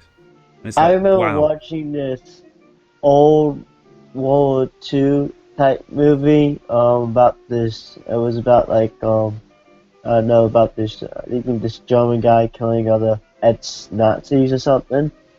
And at the end, it has a message saying not to blame the actions of the group, but the individuals who caused those heinous acts. And what the problem is, it seems like they're just blaming the whole Middle East and the whole one group and crap, and that's not a good idea. Well, it's the old expression. It takes two to tango. And the one thing that nobody in America, or at least a lot of people in America, aren't willing to accept is that it's much their fault as everybody else's. I had a conversation with someone just yesterday, or maybe it was 2 days before. I kind of forgot. But no, it was 2 days ago. And yes, he was espousing the same kind of line of thought. Like let's just turn the place into glass. Yes, let's just glass the entire Middle East. 1.2 billion Muslims. Let's kill them all. And we were in a private chat, and I was like, hey, this is just, that's insane. Because Islam needs a reform, it doesn't need annihilation. And he just didn't understand why I was defending people who believe in an ideology that wants to kill me. Because I'm an apostate. He couldn't register, they didn't register to him that, my friends and family and loved ones, they're still Muslims. Yeah, and they don't want to kill me. Yeah, who would have thought that somebody wouldn't want to advocate murder on a massive scale? How is that a solution to anything, anyway? It's a bit strange, and I see a lot of let's say movements just starting now to reform Islam, and when it comes to stuff like Sharia law, like that's what started the whole conversation. Was like, oh my God, they're gonna have Sharia law in America, and I'm just like, yeah, but what part of it is Sharia law? How exactly? Like how exactly? What's gonna happen? Like, are they gonna have the Quran in the courts? Like, yeah. What part of Sharia law? Because as I understand, and I did read about how Sharia law is in the UK, and that's the biggest thing that they keep saying. And like, I hear a lot of Americans go like, in the UK they have Sharia law, and I looked at it. Kind of going, are you fucking insane? You're nuts. I have to admit, I only read the Wikipedia article about it. I didn't really dig that deep into it. But it seems to me that the Sharia courts handle, like, very small disputes, like two families disputing with each other, and, they don't want to take it, like, to the bigger court. Or they issue marriage certificates because people want to get married in a mosque or a church or in a Sharia law. It's like, you go to your religious like any other religious place, yes. Yeah. And you just have your marriage registered there, or your divorce or whatever, and they want to handle that in their own religious belief. Well, I've said it before, but I'll say it again. The place that I live right now, apart from having a horrible grey cloud over the top of it, just to my left is a Scottish Baptist church. Just to my right, behind me a little bit, is a mosque. And about 200 yards up the road to the left is a synagogue. And we do not have any of these problems that people keep on talking about. And I keep on making this statement over and over again, and I'll say it again just for everybody who may be new and listening. That's because the area that I'm in isn't dirt poor. That's the big thing, guys. I'm not going to say that, that kind of system doesn't have problems of its own. And one of my friends everybody leaves everybody the fuck alone when there aren't any problems. That's the thing. No. Okay, hear me out here. There's a scenario that happens a lot here, especially in Dubai, because we have a multicultural kind of mix. And you have, like, Christians marrying to Muslims all the time and the other way around, and they marry either in mosques or churches. But when it comes to, let's say, divorce procedures, okay, this couple just married, and they got married in a Sharia kind of compliant institution, whether it's a court or whatever, and then they want to get divorced. And in Sharia law, pretty much like the woman gets nothing. She doesn't get half the guy's money.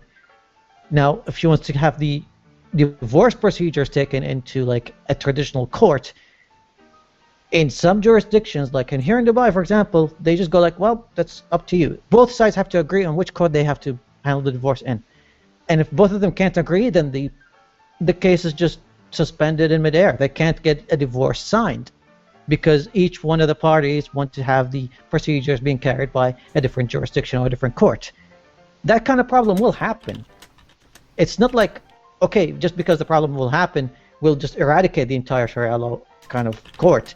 No, we have to just go like, okay, we just reform it a little bit to say, hey, in case this marriage ends, the procedures have to happen in the same court, or we'll just go to another court, or like have more nuance into it. Yeah, I don't know if you agree with that or not, but that's the way I see it, at least. Notch is running around a little lost right now. Have you seen this?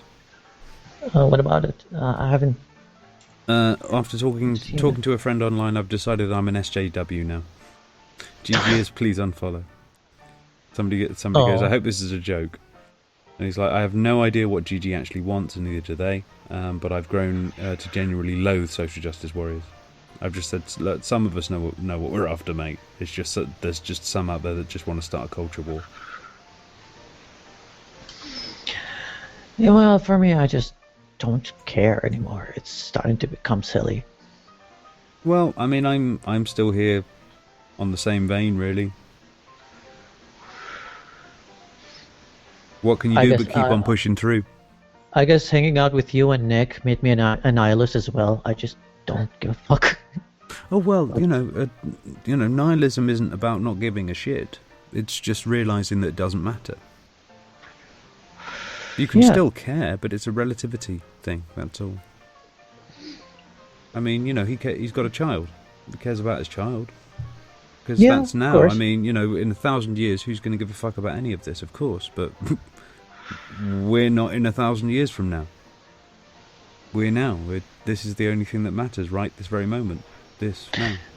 Maybe my approach to it is not like a lot of people who are in GG or on my Twitter feed right now. Whenever they see something, they just go with the outrage thing, like, "Oh my God, let's pick up the pitchforks again." Yeah, I just point and laugh. It's the 50. It's it's the same coin, different side, isn't it? Ooh. People are dropping out. Not quite sure what happened. What I missed? I don't know. I don't think it was like, for example, the latest thing that happened that's been the center of outrage is the localization of Fire Emblem, and a lot of people are pissed off, rightly so. But I just point at it and laugh. I'm like, yeah, that's just. I think from what I've seen of it, it's been very poorly done. That's been the major problem, is that it was incomplete in places. Oh yeah, a lot of blanks. Yeah, so they didn't even finish their shit.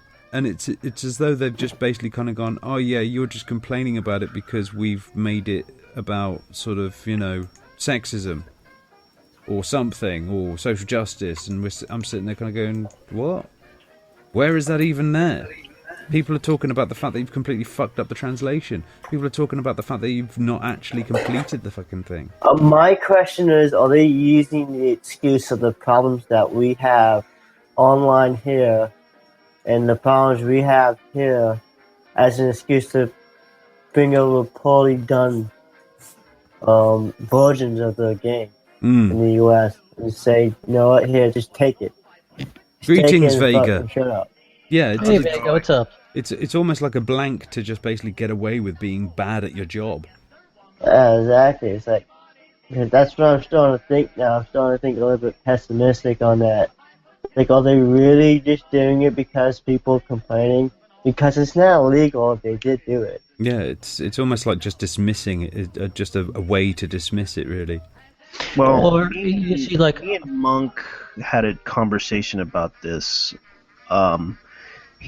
I think there's an issue with Nintendo Treehouse and Nintendo of Japan. It seems that there's been I don't know what's going on, but it sounds like they had an inner conflict in the business of Nintendo. I'm not totally sure how deep it goes, but the end result is what I'm pointing at and laughing. I'm just like, yeah, that's silly. You see, I mean, don't get me wrong, I am still against it. I am not really advocating for that kind of behavior at all. It's just I don't approach it with pitchforks and torches. I just go like, I don't give a fuck anymore. Look, pitchforks and torches are fun.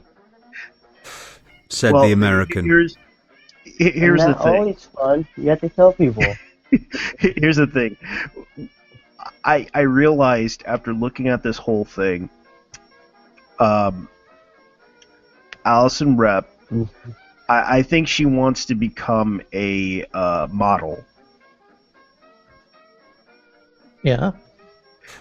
What? I was That was she out of wants left to be- field. Yeah, that's out of left field. But it turns out she's a big fan of cosplay deviants. She herself does cosplay. Right. She went to she lives in Washington. I did a little bit of research on her, and I found out that she is a cosplayer. She goes to Emerald City Comic Con. John's and not interfering with your digs, is he? No. John's not interfering with my digs. I talked to him. He said he'll allow it. God damn. Anyway, move on. Yeah, Carry on. Yeah, she was. After looking at some of the pictures, there's even more pictures dropping from out of the woodwork that I was like looking at it. I was like, wow, she should be a model. She should pursue her career as a model, because if she wants to quit Nintendo, go ahead, get So do you fired think- by Nintendo, and then move on. So do you Yeah, think she's that, not bad looking at all, to be honest. so do you think that this was more of a way to sort of like gain attention and then book out? Yeah, that's what I see it as. Yeah, thing is, I see what happened with Fire Emblem, the entire localization, as not such a new thing. Like, Nintendo had a long history. Not only Nintendo, I'm not going to single out Nintendo.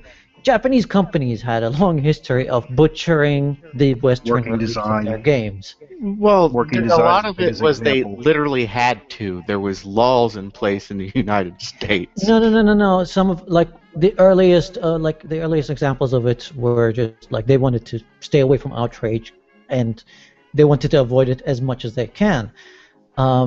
If you remember Castlevania Symphony of the Night, they took away every single religious symbol because the entire Castlevania castle was designed as a huge cathedral in the Japanese version, with a lot of crosses and tinted glass kind of murals. Yeah, a of lot of Jesus and that stuff. religious And that was- avoidance was actual laws. No, that there aren't was in not place any anymore. law. There was not any law to to prohibit depiction of churches in games. That wasn't a thing back in the because 90s. because there was no laws about things in games. It was depictions in general. Exactly. But, they were just like, if we release this in the West, Christians are going to get pissed, so let's take it out. It's always been a thing with them. Like if anything that might cause an outrage, even a minute one, they wanted to avoid it. So, I don't know. Like, they've been butchering their releases since the 1990s and even the 80s, and sometimes even avoiding releasing games because, fuck it, we're not going to release that because someone might get pissed off. So, yeah, this is just the latest episode of that entire show. So, that's the way I see it, at least. I understand. I get the point. Yeah, and I mean, I know there's been some people kicking up a fuss about the sort of like all-female cast of Ghostbusters. I'm just sitting there kind of going, meh. I mean, I'm underwhelmed, but Go ahead. Well, I was just about to say, I mean, I'm sitting there kind of going, it's not for me. I was like wondering about this, trying to figure out. Okay, the reason why most people are upset is because they thought it was going to be a sequel but it turned out to be a remake, and it's like It's a reboot. I thought they were gonna. Yeah, it's a reboot, and they're trying to put it as specifically with females in it. And the problem is that who's gonna bang the Keymaster in this movie? Well, Or you know, are they gonna rewrite? Are they gonna rewrite the story? Well, they could. One could always be the gatekeeper. Yeah, but who's swap. gonna bang the? Who's gonna bang the gatekeeper? And the Keymaster has to insert the key into the gatekeeper Well, no, in order to have the baby Well, in the yeah. next sequel. Well, yeah, but it just could be the other way round. That's all. And you've also got to remember that who was the Keymaster? Oh yeah, I remember. I'm sure Rick Moranis is ready to be hired. Yeah, but I think they have what's his name, Chris Hellman. There you go. Hellman. So there's your Keymaster. There you go. Job done. Yeah, but he's a very attractive man, and I think inserting his key to the slot would be easy. Well, there you go. It's look. Think about it like this on a marketing scale, okay? We've noticed that if you have a look in the job market these days, the younger guys have got less of that expendable income these days. Yeah, that's true. So they're looking to this new demographic of girls with money to spare. Yeah, that's true. I would agree with that one. Yeah, so they turn a very beloved franchise was for dudes pretty much, like all dudes and stuff. I don't think it was for dudes. I think it was for everybody, really. It was for everybody, but yeah, It was for four kids guys, too. and it wasn't really about gender or anything. It was about these four nerds fighting ghosts. Yeah. And now it's like the thing that I watched the trailer and I was like, I tried really hard not to think about it. It's like, oh my god, this is feminism in my space. Now I was like, okay, let's have an open mind. Myself a cup of coffee, and then I switched coffee for vodka instead. And I was like, yeah, just watch it, just power through it. Not even a smirk. I was like, the comedy just fell flat, and it was just like a chick flick. So I wonder, they're marketing to women with money to burn. Yeah. So are they like admitting that the wage gap isn't real? Yeah, I mean, those Ghostbusters are going to be paid 77% of what the original ones are paid. Yeah. Wow, they're not getting paid for shit in today's money then. No, well, they'll let's probably say this. get paid more than the if they've been given a cut of the profits, probably yeah. But oh my god, have you seen? Obviously, there was the Republican debate the other night, wasn't it? Another one. Another one? I think it was Republican primary debate. What was it? Like the 17th? I haven't watched they just keep many going, of them. don't they? Mitt Romney's come out with a nasty taste in his mouth. So let me put it plainly: if we Republicans choose Donald Trump as our nominee, the prospects of a safe and prosperous future are greatly diminished. Let me explain why. First, the economy. If Donald Trump's plans were ever implemented, the country would sink into a prolonged recession. His proposed 35% tariff-like penalties would instigate a trade war that would raise prices for consumers, kill export jobs, and lead entrepreneurs and businesses to flee.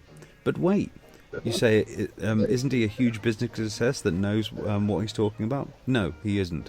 His bankruptcies have crushed small businesses and the men and women who work for them. He inherited his business, he didn't create it.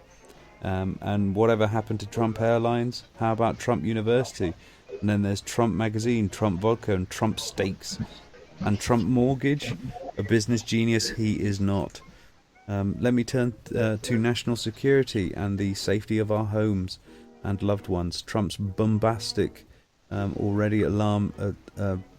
bomb blast is already alarming our allies and fueling the enmity of our enemies. Insulting all Muslims will keep many of them from fully engaging with us in an urgent fight against ISIS. And for what purpose? Muslim terrorists will only have to lie about their religion to enter the country. I am far from the first to concede that Donald Trump lacks the temperament to be president. After all, he is an individual who mocked a disabled reporter who attributed a reporter's questions to her menstrual cycle, who mocks a brilliant rival who happened to be a woman due to her appearance, who bragged about his marital affairs, and who laces his public speeches with vulgarity. Dishonesty is Trump's hallmark. He claimed that he had spoken clearly and boldly against going into Iraq. Wrong. He spoke in favour of invading Iraq. He said he saw thousands of Muslims in New Jersey celebrating 9/11. Wrong. He saw no such thing. He imagined it. He is not the temperament of a stable, thoughtful leader. His imagination must not be married to real power. Think of Donald Trump's personal qualities: the bullying, the greed, the showing off, the misogyny, the absurd third-grade theatrics. We have long referred to him as the Donald. He is the only person in America with whom we have added an article before his name. It wasn't because he had an attribute we admired. Mr. Trump is directing our anger for less than noble purposes. He creates scapegoats of Muslims and Mexican immigrants. He calls for those to use torture and for killing the innocent children and family members of terrorists. He cheers assaults on protesters. He applauds the prospect of twisting the Constitution to limit First Amendment freedom for the press. This is the very brand of anger that has led other nations into the abyss. This is what I know. Donald Trump is a phony, a fraud. His promises are as worthless as a degree from Trump University. He's playing the American public for suckers. He gets a free ride to the White House, and we all get a lousy hat. Damn!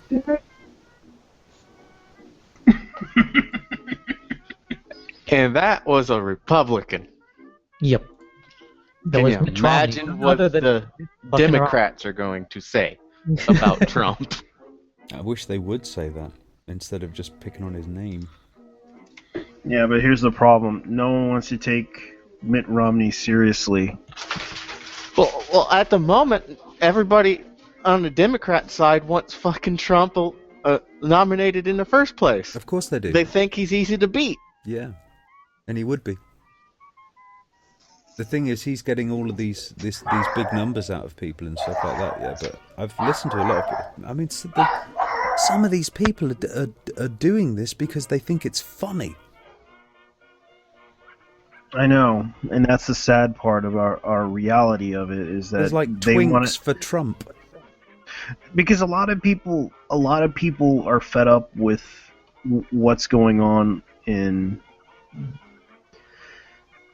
Let's just say they're fed up with ISIS. They're fed up with a lot of things that are going on, and they want someone that can piss off ISIS. Really? Piss off the whole. The whole. Yeah, because attacking the Middle East has, nobody's thought of doing that one. Someone needs to piss off ISIS. Newsflash: ISIS is already pissed off at the West. They're already pretty annoyed, as far as I was aware, mate. I know, but they want to piss them off more by having Trump as president. No, here's the thing. That's going to piss off the moderates. It's going to piss off people who are trying to, reform Islam. People who are trying to actually have an actual real alliance with the West against terrorism. That's who you're going to piss off by electing Trump. Yeah, but so you're going to have a little bit more... know. I just wish that there was a better time when people would actually talk about that issue. It's like there's a problem with what Trump's doing. Well, I do agree that he's gonna probably try to. Well, he'll probably ruin the country. Yes. Yeah. What you need to quote at people who are doing this sort of thing, you go, yes, of course. Complicated problems require really simplistic solutions.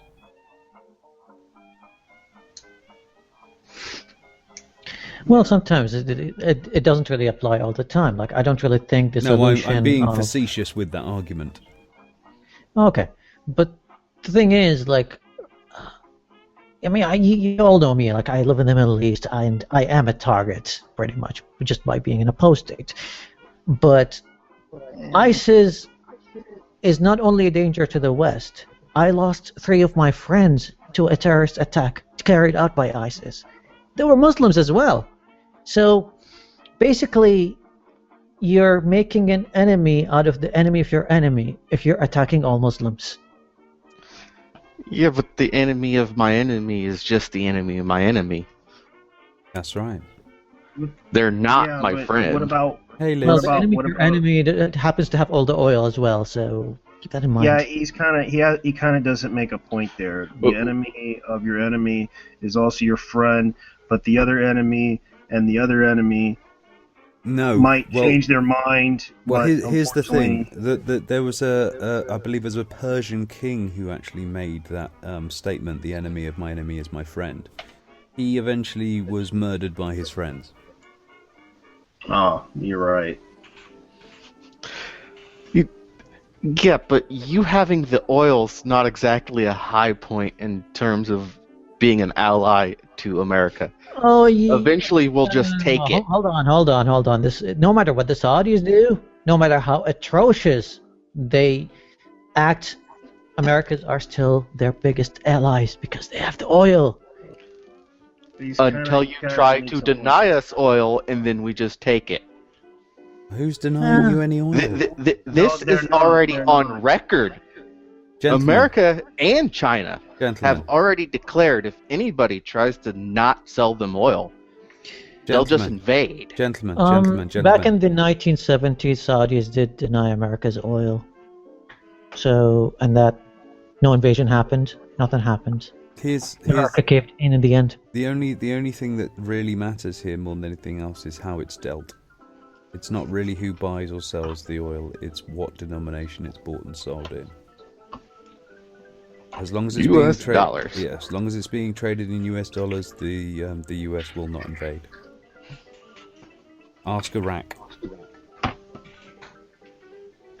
They decided to do it in euros. Yeah, and I seem to recall in the 80s we kind of went into Iraq. The 90s, my friend.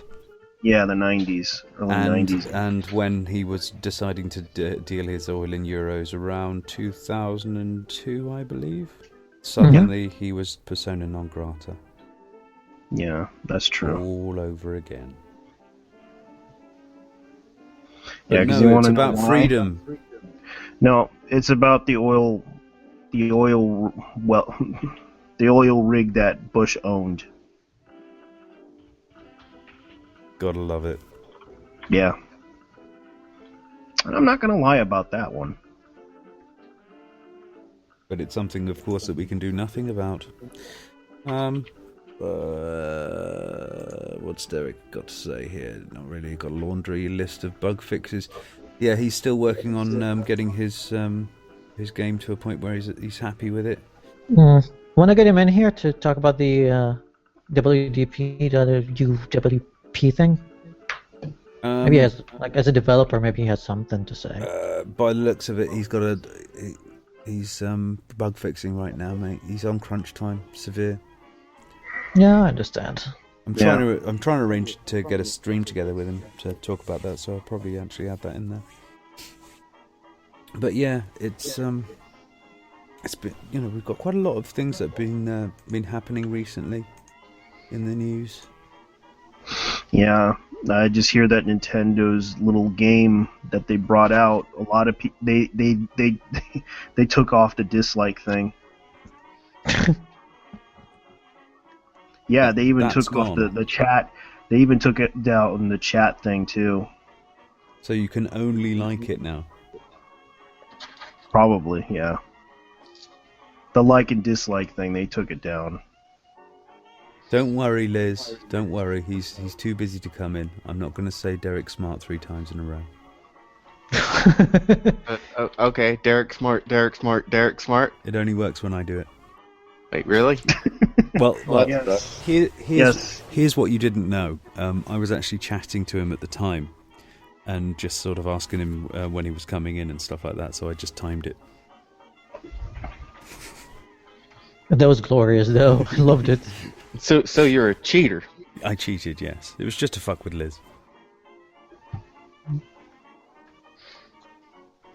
He is Cheater. working his game to get it fixed. Yes, Liz. Did you want to come in, darling? I've dished out the list on the open house guest list. You can pop in whenever you like. And yes, I will be encouraging Derek to have a chat with Mad Mike when he gets a chat. When he gets time to chat to him, I think he would probably make a very good interview. And Miss 5000 watts, if you are listening, you can come in as well. It's all right. You can come in and tell us about how you did. Yeah, I would like to hear her try to brag about how she beat the crap out of Destiny. Wait, beating the crap out of Destiny is supposedly hard? No, it's easy. Then why is that like a thing to brag about? Because you know how there's a hard mode for it now. Ah. I never really played Destiny. I haven't played anything on consoles for years. Yeah, well, Destiny's kind of like World of Warcraft, except it's a first-person shooter with multiplayers online. Yes, using a joypad. So, so it's a shooter on a console, and it's like World of Warcraft. So, it's two bad things put together. Great. Yeah, that's why most people are getting off on that game. God damn it. You know what? Consoles ruined Halo. I'll say it now. Xbox, you ruined Halo. Microsoft, you First Halo was fucked up. cool, damn it. Microsoft, you ruined Halo. For me. Hey there, Liz. Anyways, what's up? Greetings to you. I was just saying that I just woke up. Microsoft completely ruined Halo for me. I remember in those very early days when it was coming out on Mac, it was, and Microsoft bought it out, and I was sitting there kind of going, "Yes, coming out on PC, brilliant." And then it didn't, and then it turned up on Xbox on a joypad. When it came out, I was so pissed off because I'd been frothing out the mouth for Halo, and I, did not know that it was not two-player, and I literally opened it, played it for about an hour or two after that, and I haven't touched it since. And that was like my Christmas present. I was so pissed off that there was no way at all. I figured that there'd be some way to be able to play with your friends easily, and nope. It's absolutely locked down, worse than I'd ever seen any first-person shooter. It's like you're supposed to be able to shoot with your friends. What the fuck? Microsoft have a tendency to take a good thing and just ruin it. All right, Yeah. let me point out something. You have to have 4 controllers with you, and also you have to get online with it too. I do have 4 controllers, and I do have online access. I do have Oh, headsets. are you talking about the recent Halo? That was a fucking mess, wasn't it? I mean, when they released it, the online mode wasn't working, and it was just a disaster. The wasn't online mode works. You can only really play with people you don't know. That's it. So you can only go online and do that. You can't sit in the living room with your husband or your kid or your uncle or your neighbor and shoot with each other. Or play split screen. That's the thing. Yeah. Without the split screen, it's fucking useless to me because I don't play video games generally alone. Oh my We God. normally go in and team things. Well done, Yeah, Microsoft. Yeah. It's mostly because I have to write on other people's coattails because I really suck at first-person shooters, even though I love them. But Derek hey. Smart, Derek Smart, Derek Smart. Oh, fuck you. There's a running gag that Derek Smart gives me an aneurysm. It's not totally true. It's just I was involved in a long conversation He with makes him you wet. once he was very, very passionate, and it lasted Robin, about 4 or 5 hours before I gave up. Let me finish.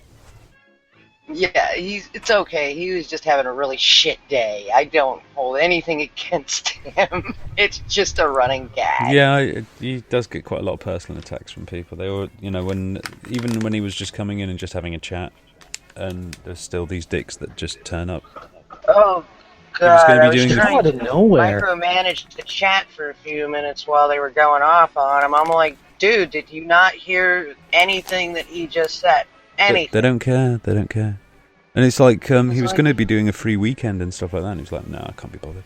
It's just going to give these people more things to fuck with me with." Yeah, and then they fucking put it up anyway. He canceled the free play for a little bit, and the fucking Steam put it up anyway. He had to call him up. It's like, what? Oh Get no! your shit Well, together. he pretty much had to do that in the last minute anyway, so it's not really Steam's fault on that one. This is He another said that one. he This is another one canceled it. recently. Oh, another one recently? Oh, lovely. Mm. That happened last week. So yeah. I've discovered one thing that I like working on YouTube. I don't always have to wear pants. That's a completely different connotation in my country. I just thought I'd let you know. You're a chick. You don't have to wear pants. FYI. Well, they sort of do. Not saying Well, there's skirts and dresses and other things that aren't pants. Well, I know what ramen means, but yeah, well, it's kind of funny to see it go over your head. There's a few sayings in America that don't really work in England, like smoking a fag. I'm pretty sure that means something totally different here. smoking a fag here would probably get you arrested. Yeah, that's a weekend hobby in Indiana, I would imagine. Well, we were the home of the National KKK for a while. Oh, lovely. How many different comments can we make in one 15-minute segment that is either extremely racist or extremely bigoted? That's not a challenge. That is not a challenge. Good Oh, so I evening, should that Oh, Norwegian guy. Speaking of bigots, I had someone tell me to my face that all Muslims, by definition, are liars, and then he denied being a bigot. What? Because, Yes, by definition, they're all liars. yeah, because but I'm not a it says something, a couple of passages in the Quran, of course, and every Muslim knows every bit of the Quran, as we all know. No, he They're not like Yeah. Christians who have never read the fucking Bible. He mentioned just believe something in called God. taqiyya, and taqiyya basically is, like, lying is a sin. But basically, when you are under the threat of death, and people want you to lie about your belonging to a certain religion or a certain sect of Islam, you're allowed to lie about it. You like to denounce your religion in that case. And that's something that, by the way, not all Muslims believe in. Only a small sect of Shiite Muslims believe in that practice. Like, yeah, if you're prosecuted because of your religion and you're under the threat of death, and only under the threat of death, then you can denounce it, and God will forgive you. It's sort of like if you were to go by Christianity, that means that all men are slave owners and have harems, all wealthy men. Yeah, and if you're a Christian, you're supposed to kill somebody who's picking up sticks on a Sunday. To be honest, from that standard, all of humanity are liars. Yeah, because if you're under the threat of death, then fuck it, I'm going to denounce whatever. Yeah, we have no qualms as atheists. Good afternoon, Ian. I mean, yeah, imagine if someone I'm goes like, liking the new yeah, mic as denounce well, mate. evolution was real, or otherwise you're going to be shot. I'd be like, evolution never happened. Nope. Ever I'd watching? get out of that situation. And Ever write really what? horrible blog posts about that person later. So yeah, I mean, I was talking to somebody about this, about what my version of atheism is, if you like. And, Sure. And I land like this, yeah. If every single religion was peaceful, everyone in religious circles were lovely and stuff like that, I still wouldn't be able to do it. I'm unable. I don't have the requirement. And my version of atheist is, believe it or not, I'm not an atheist. And that's what throws everybody off when they talk to me. And so, yes, I'm outwardly saying this. I get into arguments all over the place because of the definition of atheist. The definition of atheist is not believing in a God. That's about it. Well, yeah, and the Everything thing is else- that I have an idea of the afterlife. I do not have beliefs due to the fact that I have no proof. But I think that the human brain is naturally afraid of death to the point where they think of what would happen when we die. The conflict that happens with atheists, or two atheists, is when you bring up the idea that this is it.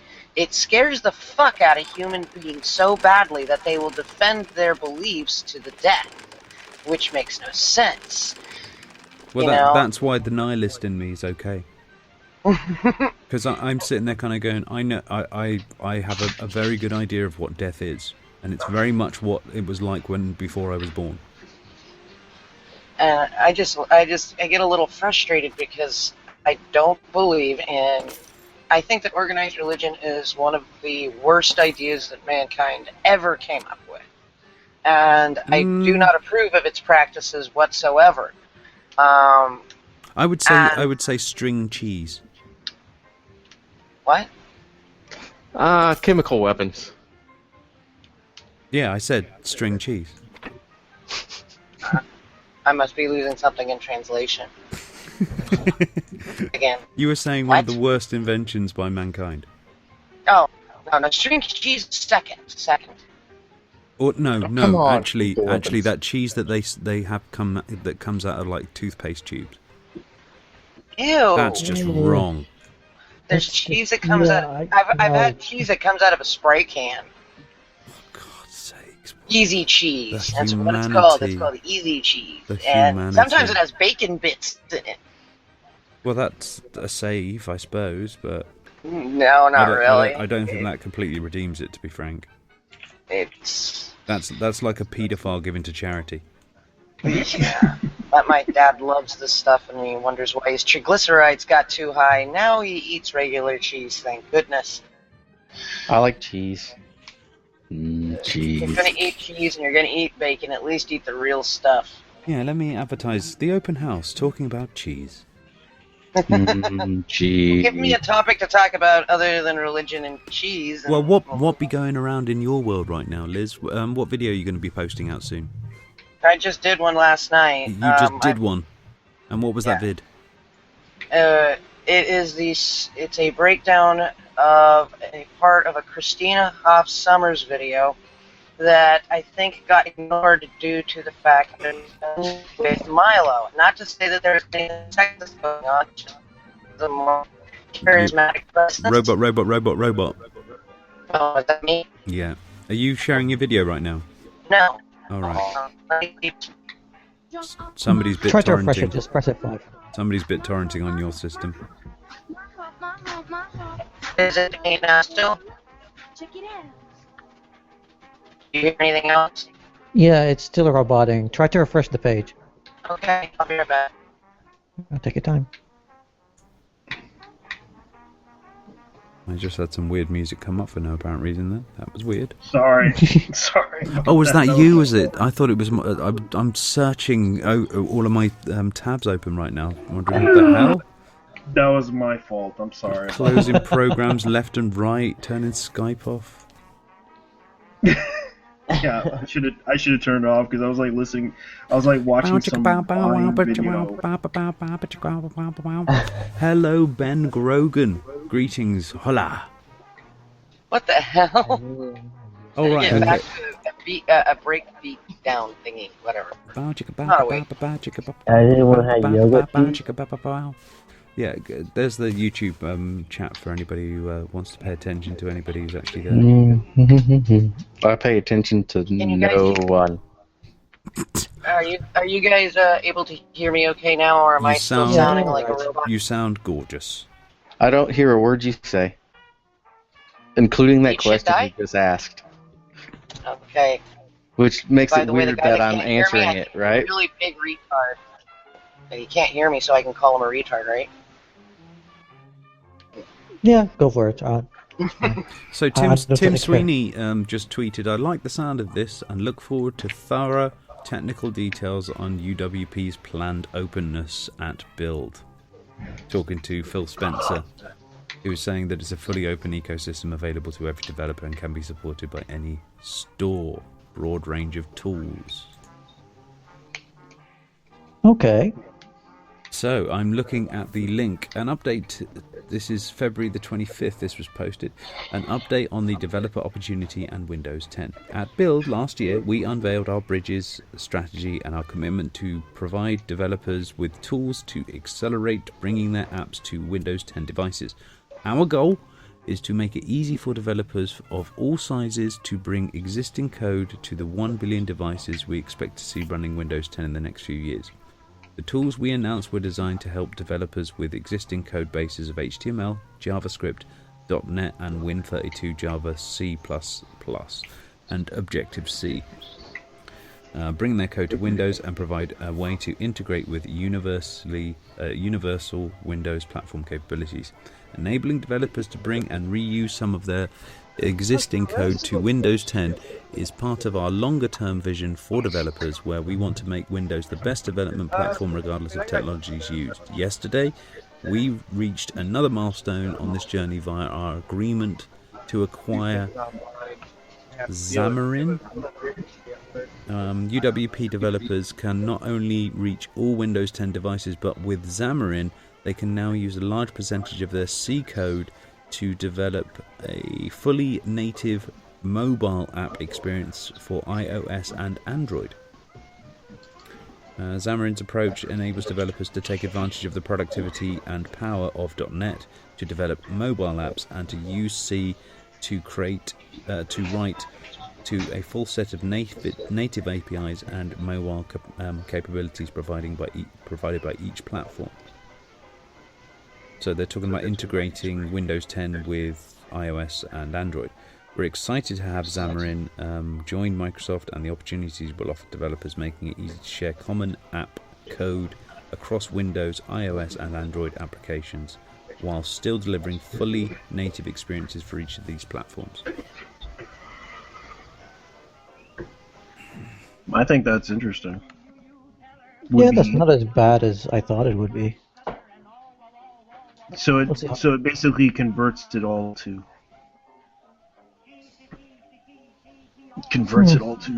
a simple system, right? Just one platform. This is of course, if this is all to be believed. you know, I direct you to DirectX again. That's basically it. They've obviously got progress on bridges in addition to welcoming Xamarin. We also wanted to provide an update to Windows 10 bridges. The web bridge helps bring HTML and JavaScript web-based apps to the Windows Store and takes advantage of the rich capabilities of the Windows platform, such as live tiles, Cortana integration, in-app purchase capabilities, and more. There's your Are they come trying through to us turn thing. computers into cell phones or cell phones into computers at this point? No. So they would have a unified paying system through Windows? Well, Project Sentinel. Oh, sorry. Centennial.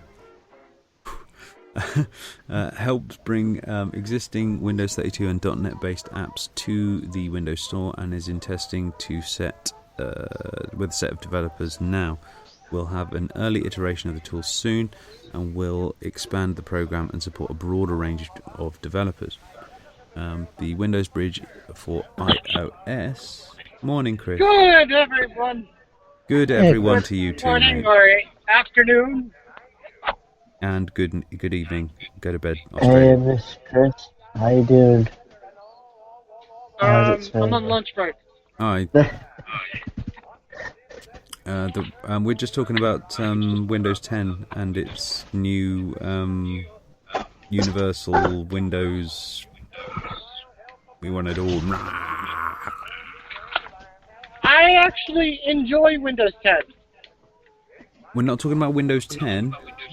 We're talking about the Universal. What is it called again? I'm trying to remember. Universal Windows Universal Windows Platform app shop. Why thing. are you guys so quiet? Holy fuck. Not our fault. It's yours. We can hear you. I can hear you on my headphones. Yeah. Right? I can hear myself talking to you, and you can't hear me. What are you, deaf? Or needing headphones? You must get headphones, Chris. No. Yes. I contradict you. Can you get me some headphones? I'd like some new Anyways, headphones. we're talking about Windows 10 Universal what? The Universal Windows Platform. So what is this? What is this? This is a bait and switch by Windows to basically have everybody go through the Windows App Store. Sorry, no, It is their integration of C++ and various other programming languages to deliver full native mobile app experience and support, yada yada yada.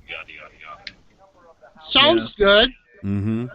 Yeah. Who would have thought that Considering corporate copy would? Honestly, I prefer PowerShell, but Thanks. yes, The Windows and you can Bridge- also download Disney Infinity on the Windows App Store. Yay! Can't you wait know, for that. I just thought you ought to know, but you can also download Comcast stuff. Great. Yay. So in case you're getting homesick and you want to watch Comcast, you can do it anywhere in the world. You want? Well, I'm looking at the store right now, and there's really not much that I would go for. When it comes to games, like the only one that is kind of interesting is Gears of War for Windows 10. A lot of people Also, are saying that runs badly. I don't know if you guys know, but Windows 10 has a built-in keylogger service. Well, it's hardly. I wouldn't call that a service. I would call it. It integrates itself with Cortana, and it's searching. Basically, it tracks what you search to kind of. Here's what they say. We will use your key entries to help better serve other customers through accuracy. Right. I think I should make a list of services that I'll be closing when I integrate to Windows 10. Yeah, basically when it asks you that, it's a page full of it. You basically just uncheck all those things and you'll be fine. Everything else isn't include that. Is there like a separate window for? Is it like the privacy invasion window? It just comes up with all of the programs that are going to fuck you. It's essentially It's essentially how you set up Cortana. And what is Cortana? Cortana It's kind of like. is an interactive search engine host. It's kind of like Siri. It's built just into basically- Windows. Yeah, it's built into Windows, and you basically ask Cortana, and then you just ask a question through voice. Oh right. You can also So the command thing that they Cortana tried to- at Windows to- 3.1, they're still going with that, are they? Yeah. Yes, that's what everybody likes to do. Talk to their computer. What? I like to talk to my computer. Cortana. Have you ever porn. seen that? You know what reminds me? It's Cortana, okay. where is the porn? Where is A little bit. Why is my frame rate so low? Cortana? Lolicon. Cortana. Cortana, if you where's ask the porn? Cortana to beatbox, she will. By the way, Cortana. Turn off Cortana. I can't do that, John. Cortana, where is the porn? It's interesting. I found an interesting correlation between the movie Demolition Man and modern-day American society. Oh, you just realized that. Well, I was just watching it the other night. That's not a new thing. Yes, our I society is haven't seen the becoming movie PC. since I was 12, sir. I watched that movie So- myself, and I pointed that out too. But when you're 12 years old, do you really care about politics? Yeah, I did. Not really. You care about your next Big Mac and French fry. Well, you realize that he already got his wish to become a politician, right? Who? Arnold Schwarzenegger. You know, it's funny, yeah, but I think he should be president. That'd be funny. And then at the end, the movie would be perfect. Everything would be going as planned. Yeah. Oh my god. You want to know why Arnold? I know that Sylvester Stallone always makes jokes about him in every freaking movie that they made. Do you want to flesh that out a bit? Oh, sorry. Sylvester Stallone always makes jokes about Arnold Schwarzenegger in certain movies. Okay. Like- keep adding more flesh. All right, there was a part of a movie that he did where he basically, I think it was Tango and Cash, where he made a joke about some guy that looked like Arnold Schwarzenegger saying, "Oh, this is Conan," and this is. He always makes jokes about Arnold Schwarzenegger in certain movies. Oh, because they were both friends. He made a ton of jokes in The Expendables. That's true. Did He's you- like, did he "What, are say, getting "I'll be old on back"? me?" He's like, "I'll be back." He's like, "Man, you're getting too old. Your back's gonna give out." They always make fun of each other. Yeah, Habib's just talking about this app store that's basically putting it all into an encrypted, compressed file. Yeah, basically, if you download anything on a cell phone, that's exactly how they treat their apps. Mm. Basically, you'll get just one icon, and that's all you have. Like, I don't even remember the extension of it. It has a weird extension. And it's basically an encrypted, compressed library of all your data in there. You have no way to access it, no way to copy, let's say, your saved files, no way to... Like, modding games would be a thing of the past if this becomes mainstream. Forget about that. So I'm back to my question of: are they trying to turn computers into computers into cell phones, or cell phones into computers at this point? No. They're trying to merge them together. I've seen that argument where cloud-based gaming is the thing of the future. But my thing is, if you're gonna do cloud-based gaming, we're not there yet. Our internet speeds aren't even fast enough. The hardware isn't even. I don't know. It seems like we're a little bit behind on that. And to top it all off, one of your major limiting factors is there's a lot of ISPs here in America that decide to limit your bandwidth per month. And if you're streaming a game, that's a lot of bandwidth. Mm. You know, Robin, good example of a game that does that, Second Life. That kind of takes a lot of bandwidth. There's always jokes. Well, I'm and just so on. saying, Robin, remember, it's all generated on the server side, right? Mm. And you're basically Constantly just feeding you. downloading the information, Yeah. like a web page. Yeah, it'll kill your computer after a while because it just fills the cache up. Yeah. Yeah, you have to into your cache app. monster. It. Well, think of a computer of the future, not in terms of a standard computer today, but as in it having a gigantic cache that it loads. Okay, so I gotta know, Chris, what the hell is your icon? Give me an aneurysm. What the fuck is that? It's loads of different people. David Bowie. Okay, as a whole bunch of people that he wasn't. Okay, that's just weird. Let Sorry. me change it. No, it's all right. I was just wondering what the hell. No, you don't have to change it. Oh, now I feel bad. You should feel bad. Um, Feel worse. So did you want me to talk about my video before I went absolutely echo crazy or not? Please do. Alright. I don't know if that's an improvement. Oh no, now it's even worse. It's your face. I'm kidding. You have a lovely face. You're evil. You're evil. Stroke his head. Stroke his head.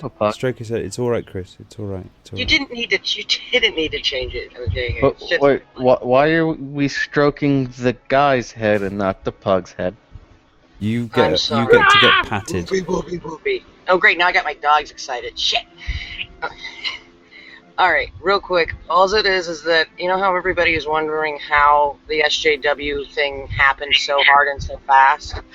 Christina Summers says exactly the catalyst point of what started the SJWs to crawl out of the woodwork and start controlling things, and it happened because of a federal officer that was warped by what is known as Dworkinites, really bad feminists from the 90s that had the idea that all men were scum and going to, be potential rapists, and so this lady writes a letter in 2011 or 12 to all the colleges going off of these horrible statistics of the 1 in 4, and tells everybody that you will not get your funding to keep the colleges open unless you take draconian measures on the campus. And all started. That's how everything controlled. You're roboting again, darling. Science.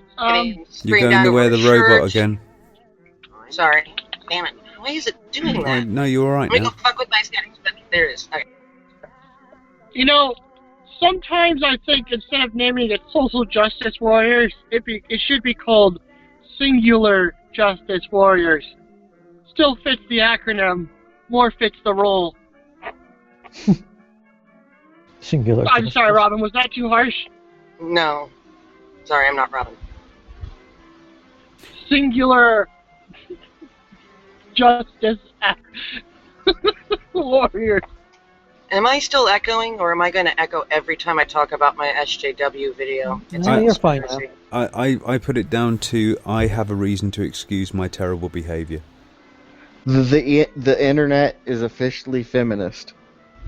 Yeah, we know that. Well, if anybody wants to go look at it, follow me, Liz Reptile, blah, blah, blah. I don't think anybody that's not us is watching. Who's watching? 9 people. Oh, look, we actually do have somebody extra watching. No, I mean the internet, as in the actual connection, is officially feminist. Yeah, it's trying to censor me. Ah!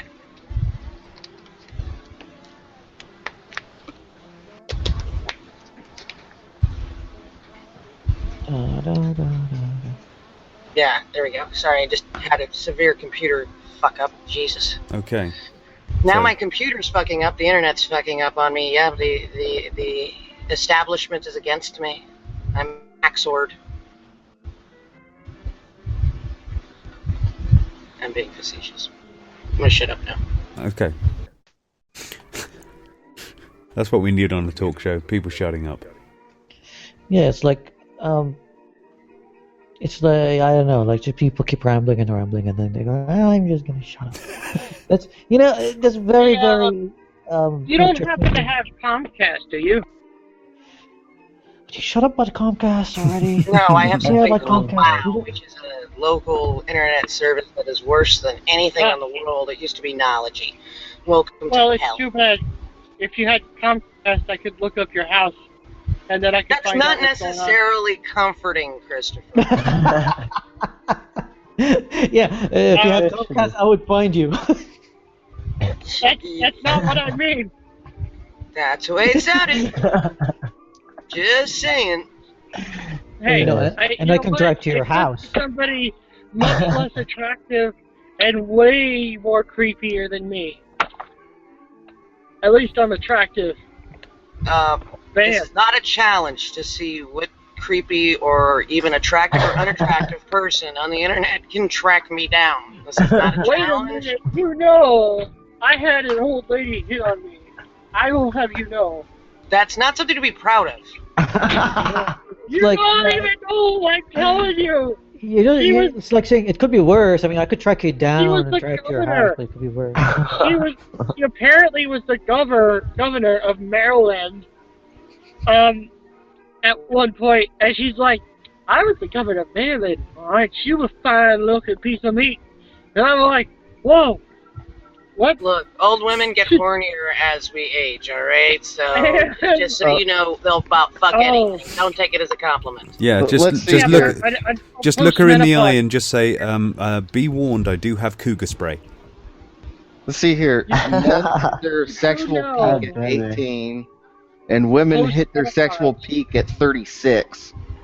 Wait a minute, so this year, my husband's gonna be happy. Oh. I think Maggie's turned up early on that one. No, that just means she's not as horny as she's going to be. Damn it. What, you complaining? Wait. You know, Why would you be complaining that she's gonna get hornier? you know, it's fascinating, but I've been more horny than usual. Although it could be the fact that Boom keeps tempting me to say, hey, I'm gonna come over. Well. Then I got my other friend next Arthur on topic me. other than sexual anything with Christopher in the room. I'm kidding. I think that's what? I'm actually too hungry to think about a topic. I just want food. You want food? I'm starving. Hot dog. Go eat. I'm looking at pizza places. I'm gonna just order food. Is that what you do every Friday? Order pizza? He is a Friday. pizza. He's very much a pizza it's like person. it's the open house day, and I order pizza. I mean, if you I'm could just wondering if it was a ritual. Yeah. I have pizza on Fridays ritual. You could order me a pizza. A bacon wrapped pepperoni pizza deep dish. Just whatever you do not mention pineapple and pizza in here, or we You will. just ruined it by saying it's a deep dish, by the way. I said it was a bacon wrapped deep dish pepperoni pizza. Hey, It's still you ruined it by saying it's deep dish. You know that pineapple pizza brand you got? Screw your deep dish and give me Chicago style. The pineapple pizza Even bigger. video is on my own personal site. On my own personal YouTube You channel. know that pineapple pizza? I got the same thing. And Wait, you're there's like, there's actually a whole It's video. grotesque. There's a and that video pizza dedicated. wasn't that good. Tesco's misordered a pizza that was pineapple, and I didn't send it back in disgust. And so it was there, and it needed to be cooked. So I was tasked with cooking and eating it, and decided to stream it on Twitch. Why would you do that? If you hate it. I love it personally, but why would you torture yourself with something you hate? I was You doing. ate I was doing. pineapple? I did it for the. I did it for the people. He was doing pineapple on science. pizza? Yes, live You know what would have gone well Triggers. with pineapple on pizza? vomit. You can't use a red sauce. You can't use a red sauce on the pizza. It's called You have to use a tomato. white sauce. It's called tomato, Okay. Chris. Then, Tomato. Then you what? Tomato, What? not red. We call it red It's sauce a- in the United States. Yes, it's allegedly made of tomatoes. Okay. Actually, You can't some red use a sauces they're not tomato made sauce. of tomatoes. Or as you prefer to call You it, can't use tomato. tomato sauce. You have to use a cream sauce. And You were talking And about. You're that- talking that- about a on top of carbonara. that, if you added- It's a carbonara sauce. oh Made out my of god. cream, damn you. That's a what it is. carbonara. A carbonara sauce. All right. yes. Now that we've gone past that, so with It is a simple pineapple, mixture of flour with butter. You sort of put that Oh together. god, I'm gonna kill you. Yeah, until it's into sort of like a thick, creamy sort of ness, and then you add a little bit of milk, stir that in, mix that around for a little bit more milk, and there's your carbonara. Add a tiny little bit I of know nutmeg and what a salt. carbonara is. Okay. I'm saying that you use that, and then you Carbonara sauce, add. yeah. Yes, I you make use that carbonara. stuff every week. You use pineapple, and you use habaneros. What? Habaneros. Yeah, no thank Or you. jalapenos. Jalapenos or I like habaneros. my asshole where it is, not in the toilet, okay? Well, I'm going to explain to you why. Because That way you don't taste pineapple- anything? No. That's not what I'm getting at. Pineapple, carbonara, whatever the fuck, god damn it, Carbonara, yeah. and a spice harmonized together in flavor. So what you're saying is that a citrusy fruit with a milk additive are going to work well. Actually, by the way, I just lost my appetite. Thank you very much. it does actually work together. It's like an acquired taste, though. Not a lot of people like pineapple and bread and milk. Pineapple Or red sauce. I cottage personally do, but I can No. see why it would turn other people's stomachs. And besides, the pug over there, we should stop talking about pizza. The pug's not allowed to have garlic, it could kill him. We're not But- including everybody. You know what? Well, Yeah. the thing is- If you put use garlic on carbonara, pizza? yeah, you can use Yeah. garlic. Of course, you use garlic on pizza. What's wrong with you? I'm I talking know, about the I know pug. cream and citrus don't go well together, but the reason I'm saying that is because citrus, spice, and cream go together. Cream and spices go well together. Now, they don't. We know. now you can use carbonara as a topping for pizza. You know, you could mix the carbonara and a tomato. Indeed. You could make it like a. You could How add about some tomato. Strawberry? You- Yeah. Well, You could put, like, That potato has slices. habaneros and strawberry in it. with strawberry. I'll just Yeah. stick with cottage cheese and pineapple. That works. And you don't need a fucking pizza. Yeah. That's awful. Yeah. You should really be killed. Hey now, I'm a healthy dog. You can't put me down yet. You've got short Well, legs. if you have Comcast, we can have Chris track you down, and then we can. Hey, No, I all got I need is- MediaCom. all I need is a telephone number, and I can find out. Yeah, but you can't get my telephone number because I don't have a telephone. Or your name, or your zip code. Let me ask you this, Pug. Are you a show pug, or have you been neutered? Hey now. A show pug? You mean like balls to the floor? No, a show dog. Show dogs don't get fixed. Is he a show dog, or has he been fixed? No, I'm a stud. There you go. That's technically a show dog. You have to have papers. Maybe. Oh There you my go. god, is this true? Yes. No. I'm just going to play this for everybody to hear. He hit my hands. Nobody has ever hit my hands. I've never heard of this one. Look at those hands. Are they small hands? He referred what? to my hands. If they're small, something else must be small. I guarantee you there's no problem. I guarantee it. All right. Okay. I can't Oh hear my god. Robin, I can't hear anything. Oh my god. Apparently in the Republican debate last night, Donald Trump was talking about his hands.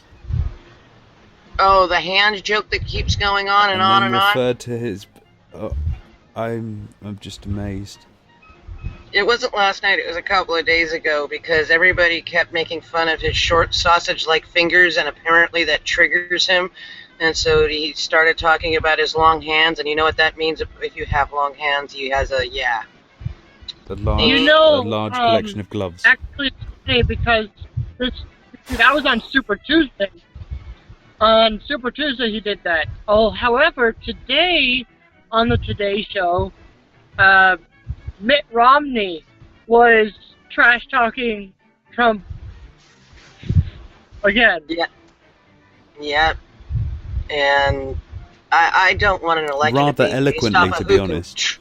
I do not want an election to be based off of who can shit talk who the most, and if a president has a big dick. Okay, I'm sorry. I'm 'Cause afraid- if that's I'm going to be afraid- the case, we're going to end up with Hillary. I'm afraid it's a little bit too late for that.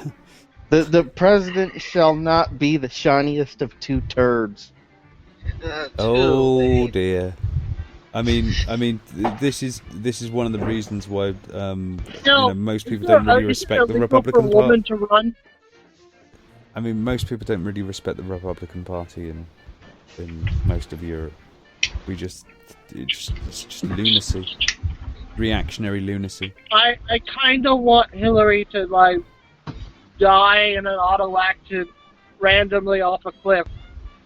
You have to make sure you say accident, because that's the one thing our freedom of speech does not cover.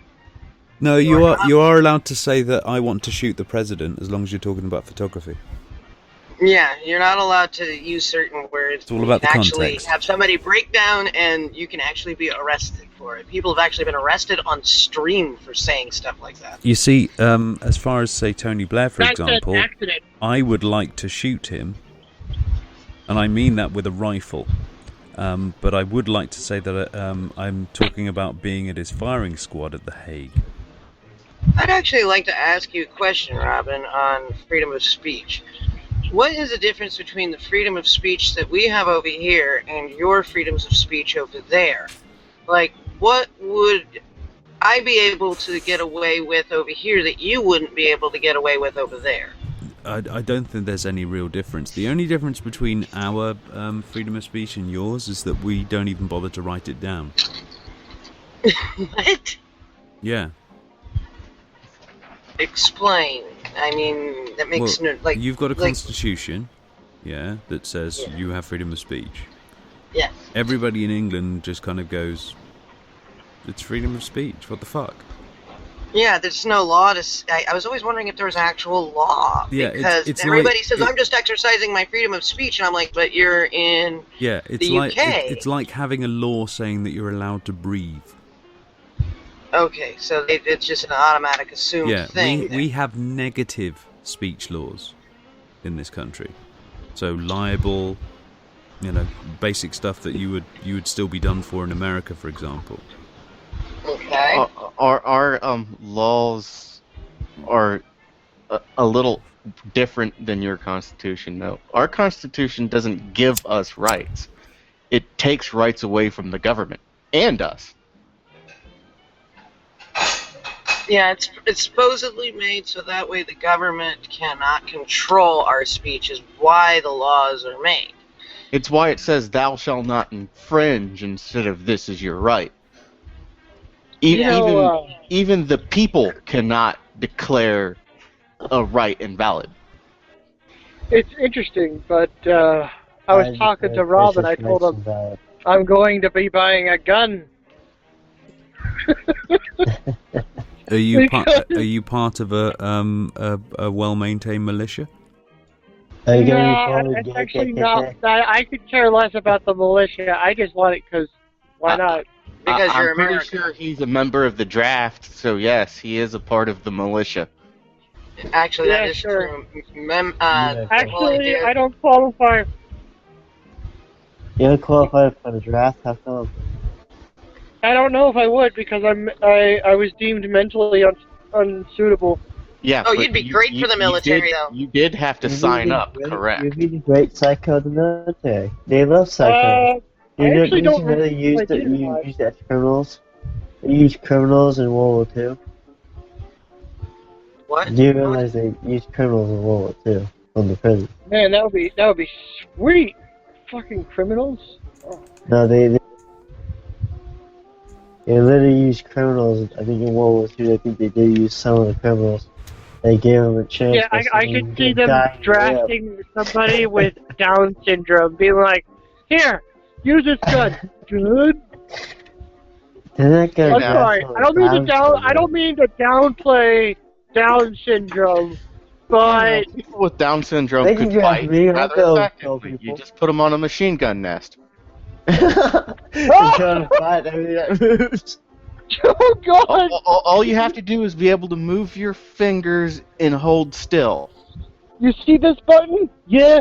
Push that button when you see a guy with a turban. What a turban? Just look at. See, there's the turban. No. Believe it or not, Down syndrome That's- people are not that's actually how that retarded once The they guy get with the educated. turban, why are you wanting to kill Sikhs? Because that's what every American believes. Every single Muslim is a terrorist. That's what, like, Right, okay, fucking okay. But Trump is Muslims spreading don't this wear fucking turbans. state to us. Yeah, dude, there's You no... know No, a lot of people wear I'm- turban. You'll be killing a lot of people. Indians do Oh, wear God. turban. You didn't listen to what I said. I said Trump is spreading this shit around.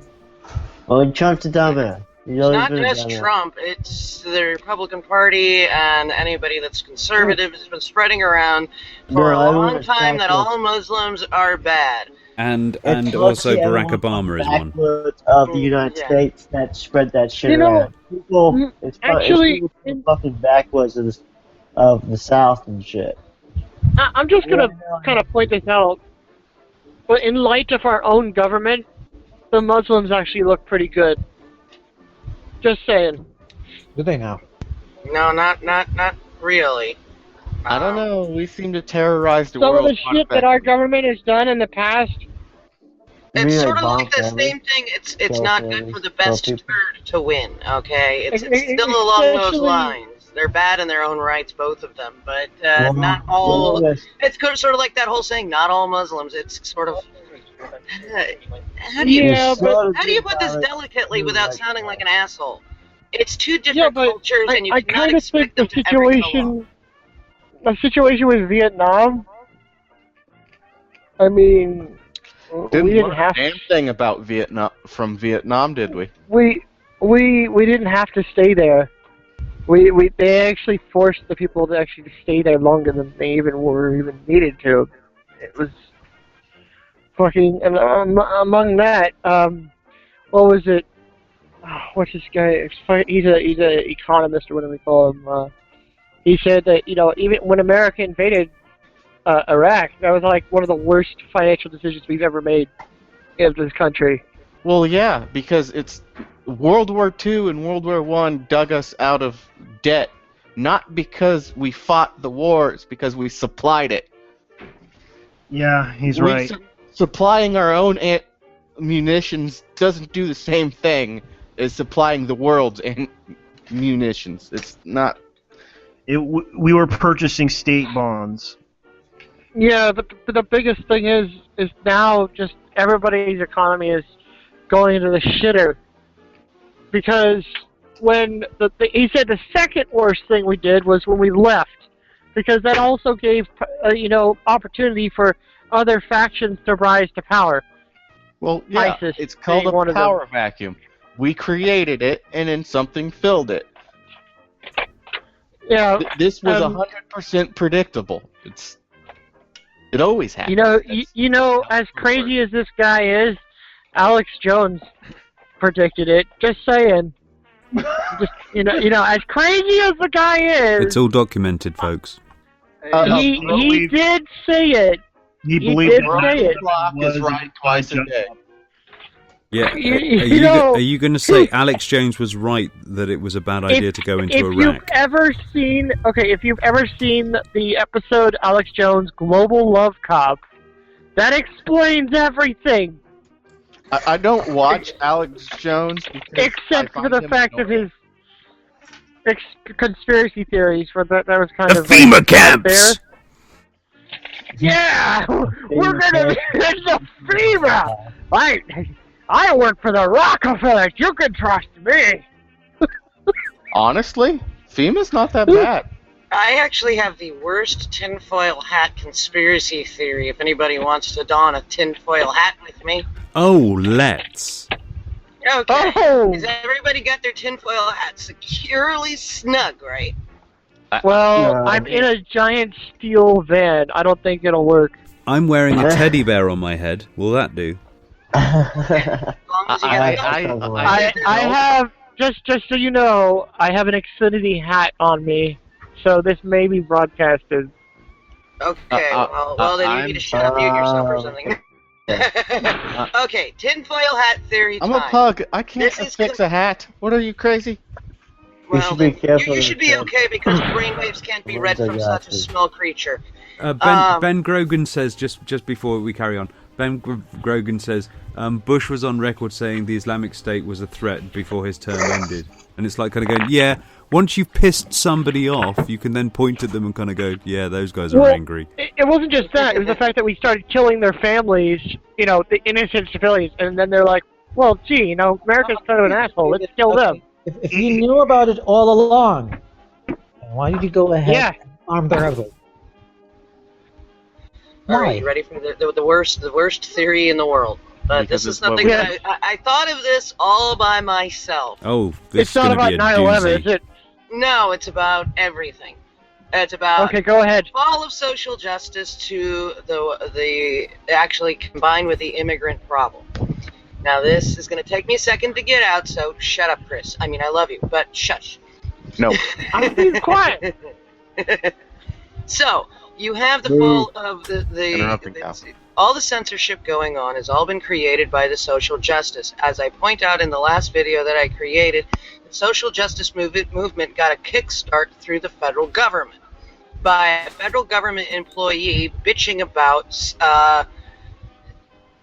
sex and violence on campus. So with that combined, the social justice warriors get a foot into the door. Nothing in the government is really stopping them from controlling our speech online. And it's getting promoted, and they're getting fucking circle jerks left and right. You have the crisis going on with the refugees. They are going into the rest of the country, such as Germany, the UK, and they are being let in, Sweden, they're being let in droves. It is being pushed by the governments, all of them, to have better PC culture. So if you speak against any of this going on, you are immediately censored to the point where you can be deplatformed. So no matter what we say, this is going to happen. As soon as the rest of them are infiltrated in the future, that is when a full-out war can happen, and it's being promoted by the governments to create a downfall so that they can basically start the fuck over with easily controllable minds. That is my tinfoil hat theory. Mind control. That is more tinfoil that I can handle. I'm sorry, I Yeah. need more layers of tinfoil. She didn't mention any FEMA camps. No, that's way more than I can handle. No, that's just I do not think my tinfoil is blocking me enough for this. It's just the idea of why would all this happen? This idea is dangerous. You see, It is. I I'm look gonna at... ask one question though. How much alcohol were you drinking when you thought of all this? None, Now this is None, coming off the actually. back of what you were seeing with those that Twitterati list of various people that were there to basically give them tools and ideas of how to police Twitter. That was one of the things that catalyzed this theory, Yeah. and it is just a tinfoil hat theory. This is absolutely off the wall. Yeah, but this is also one of the reasons why people are leaving YouTube. Because of all the censorships and all the copyright claims and everything. Tons of people are now leaving YouTube and going to other streaming services because of these people who believe that they deemed the internet police, which nobody gave them that right. They're just claiming it for themselves. Yeah, and it's sort of like if you decide to state anything against the immigrant crisis and try to stand up for them, or the people that are being affected by it, you are immediately censored and called stating hate speech. Oh no, actually, my favorite thing is they call you a collaborative terrorist. Yeah, and it's like, if I were to mention this in a serious possibility, I would be kicked off of every mainstream social media faster than you can say racist. And I find it hilarious that that is actually the case, and it sort of pulls up more ground for this cockamamie theory. And Really? Right in my ear. Sorry. I eat a He fillet does of that. fish. It was good. I didn't need to know what flavor that burp was, okay? Thanks. It was God. fishy. Ah. But anyway, With a slight you can taste take of your sick. you can take your tinfoil hat theory off. Someday I might do a little crazy cockamamie. This is completely satire theory video just for laughs and see what happens. See how many people actually go along with it as an experiment, because I think that would be funny. But it would be stated all over. This is satire. This is satire. This is satire. I think you should give it to Alex Jones and tell him to ride it. Well, okay. For example, you know, the, as you say, with PC culture, whatever like that, if you want to call it that sort of thing. Say the new Ghostbusters movie, yeah. It's a feminist tour de force, right? Yeah. No, it's not. When I heard that they canceled the male version, I kind of thought that. Yeah, but allow me to finish my sentence. You've forgotten that it's racist. Yeah. Oh yeah. Yeah. Seriously, that's beautiful. yeah, and this is Ebenezer Wilkesmith. Seriously, this looks more racist than the original. Way to go, 2016. Oh, they took the black guy out? The trailer really soured me with the new Ghostbusters flick. Tired of the sassy, strong black sidekick trope. Do better, y'all. Ghostbusters is female-led, but it's still whitewashed as fuck. What's with the racist portrayal of the sidekick? Hollywood's so white.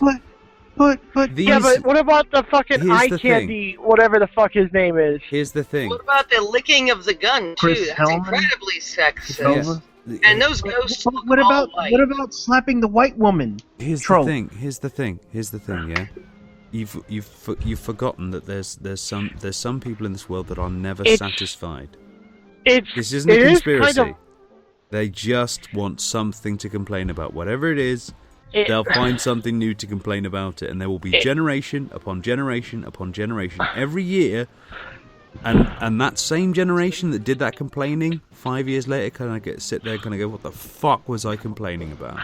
And then a new generation behind them whines more. It's not a conspiracy; it's society. Yeah, I got to bring up something. No, but I don't like society, so. Exactly. I mean, you know, Pug here has found a way to avoid the universe. Yeah, you just don't leave the house. See, I've come to accept it for you know the sort of the cycles that come into being. I got disabled and can't leave the house. I guess I was lucky. Yeah, I mean, you know, some people would go to these people, darling, baby, honeypot. Shut the fuck up. I kind of have to agree with you, though, Robin. That's what you do. You just walk up to them and kind of go, "That's adorable. You give a shit." Hold on. What, Chris? Fuck, I haven't given a shit since I was like 12. Yeah, these kids need talking down to. That's why there's grown-ups. That's what we're here for. We're here to talk down to these people. That's our role. Our generational role is to look at them and laugh. Yeah, I think it's my sole responsibility in the area that I live in to point out the absolute retarded shit. I think that there should be one person per capita of people that is designated the skeptic shitlord. Yeah. In order to even out this bullshit. That's right, and then there's the generation above us that are looking at us thinking, why are you giving a fuck about these idiots that are doing this sort of thing? Get on with your own life. That's because that they are going to start taking over. And then, and then there's the generation younger than them. About us when we were the fucking ones bitching. Exactly, and then there were the generation below them that are getting on with their life. Yep. Everybody has to have a hobby, though, I guess. Yeah, it's a cycle of adulthood, I suppose. I think I look at it as I'm taking one for the team. By me pointing out the bullshit, it makes it so nobody else has to. Oh, but they do. Oh, but they do. It's all part of the learning experience. You had your moments, everybody does. What the fuck was that, Chris? Oh, God, Chris is being eaten by zombies. All right. Has he run over a dog again? I didn't run over a child. You ran over an adult. Yeah, I don't. There was a I ran over something, but it wasn't a person. Maybe you shouldn't drive and talk to us at the same time. Just saying. It was already dead. Okay. You shouldn't be running over pugs. That's unkind. I don't run over pugs. I think it You was a shouldn't scream in my ear like a flamboyant fairy that you are. I mean, no offense, but He damn, does that. gay people scream high. He's a double agent. Oh yeah, that's right. He's a double agent. Just go home and Good be safe. afternoon, Chad. I am on my way to the Tom. Alright, By Where the did way, you guys find this guy anyway? By the way, Yeah, I've known Chris from the Eve days. I would like to do a YouTube recommendation to everybody. Not pug. Otak. No. Well, no. I'm not going to promote that one. No. Oh, promote Maggie. Go and look at Maggie's channel. Magda Durka, have a look at her channel. We just did a video. Fashion Week, Invasion, Otak, yada yada. But what's the channel's name? Just Magda Durka. I don't know how to spell Magda Durka. Magda. MGD. Magda. I got that. Okay. Durka. That's my baby. Anyway, I'll get you a link. Dureka. He's gonna get you a link. He's gonna get you a link. But yeah, Chris, shut up. My YouTube recommendation of the week. Chris, shut up. Sorry. My YouTube recommendation of the week is Stone Mountain 64. Have you ever anyone heard of this guy? Stone Mountain? No. Stone Mountain 64 goes and plays on various game servers, sounding as though he's a commanding officer. Oh my god. It's funny as fuck. I love it already. Alright, give me a link to that. Okay, And here is the link for the other channel. There's that. He does two sort of personas. One of them is Sergeant YOLO. Okay. Yeah. Sergeant YOLO. Yeah. And then he also does a commentator for COD matches. So while he's playing the COD match, he doesn't shut up for the whole fucking thing. So he does like 10 minutes worth of him just going on and on and on and on. And all of these gamers just don't know what the fuck to do with him. I typically do that while playing Call of Duty too. I just don't record it. I've got too much playing. Do you know what? If you go onto European servers for, say, like Battlefield or something like that, silence. Just silence the whole way through. It's No called voice getting in your opponent's head. You just talk constantly. Pug. Thanks, Pug. Video and stuff. Man. He's gonna get a scarf. I subscribe. The little Pug will get a purple scarf. There we go. Preparing for the anime future. Pug scarves. Turn right on the Kingston Street. Oh. Chris, we do not need to hear your road rage in the open house. No offense, get your damn self. Well, look at them. They're dressed like anime characters. Let's see. Oh boy! Apparently, Charming Man 93 is now referring to Kevin Logan as Oh my K-Dog. god, and she's waiting As for what? K-Dog. This'll be a good day. The customers I are like saying- Charming Man a lot. He's very personable. If you ever message him, he's a very, very nice guy. I've talked to him about a couple of different things, and he's a really nice person. Yeah, he's pretty cool. I've had a few streams with the guy. I've gotten into long conversations with him on Twitter, on DMs, and just bullshitted for like hours. He's a really nice guy. Are you talking about Charming then? Yeah. Yes, He's a very nice man. he's semi-regular on the open house. He pops in when he can. Damn He's a you, busy boy though. Piece of shit, boy. God damn it. Chris, Don't you hate are Chris. kind of driving me a little nuts. Don't give in to hate. But since we're on I broke. the topic of I don't know how I broke it, but I Chris? broke my shift knob. I don't know. calm down, man. Jesus fucking Christ! It's I'm not trying his to car. talk here. It's not his car. That's the thing. I don't. It's care. okay. I don't pay for it. It's So. a company vehicle. So chill. Yeah. So yeah, Habib. in the topic of recommending YouTubers, I've been binge watching Dark Matter 2525 again. Dark Matter? I've been watching The Grey War. Does that count? No, Dark Matter is one of the, I would say, the early atheists, and like YouTube atheists. Like he's been on YouTube, I think, since 2009. And the way he does videos, he animates his entire, like all his videos. He has characters, like he has a character that depicts God, and then you have like an archangel that he called Jeffrey, that is the sound of reason. So basically, you have all points of view, and they all play against each other, and you have this comical character that is also God. And you have a person who is censored from top to bottom, and he's called him not Muhammad, which I find kind of funny. So, yeah, it kind of works. And yeah, if you're into like atheist YouTubers, he is one of the best. Put a linky in the thingy for me.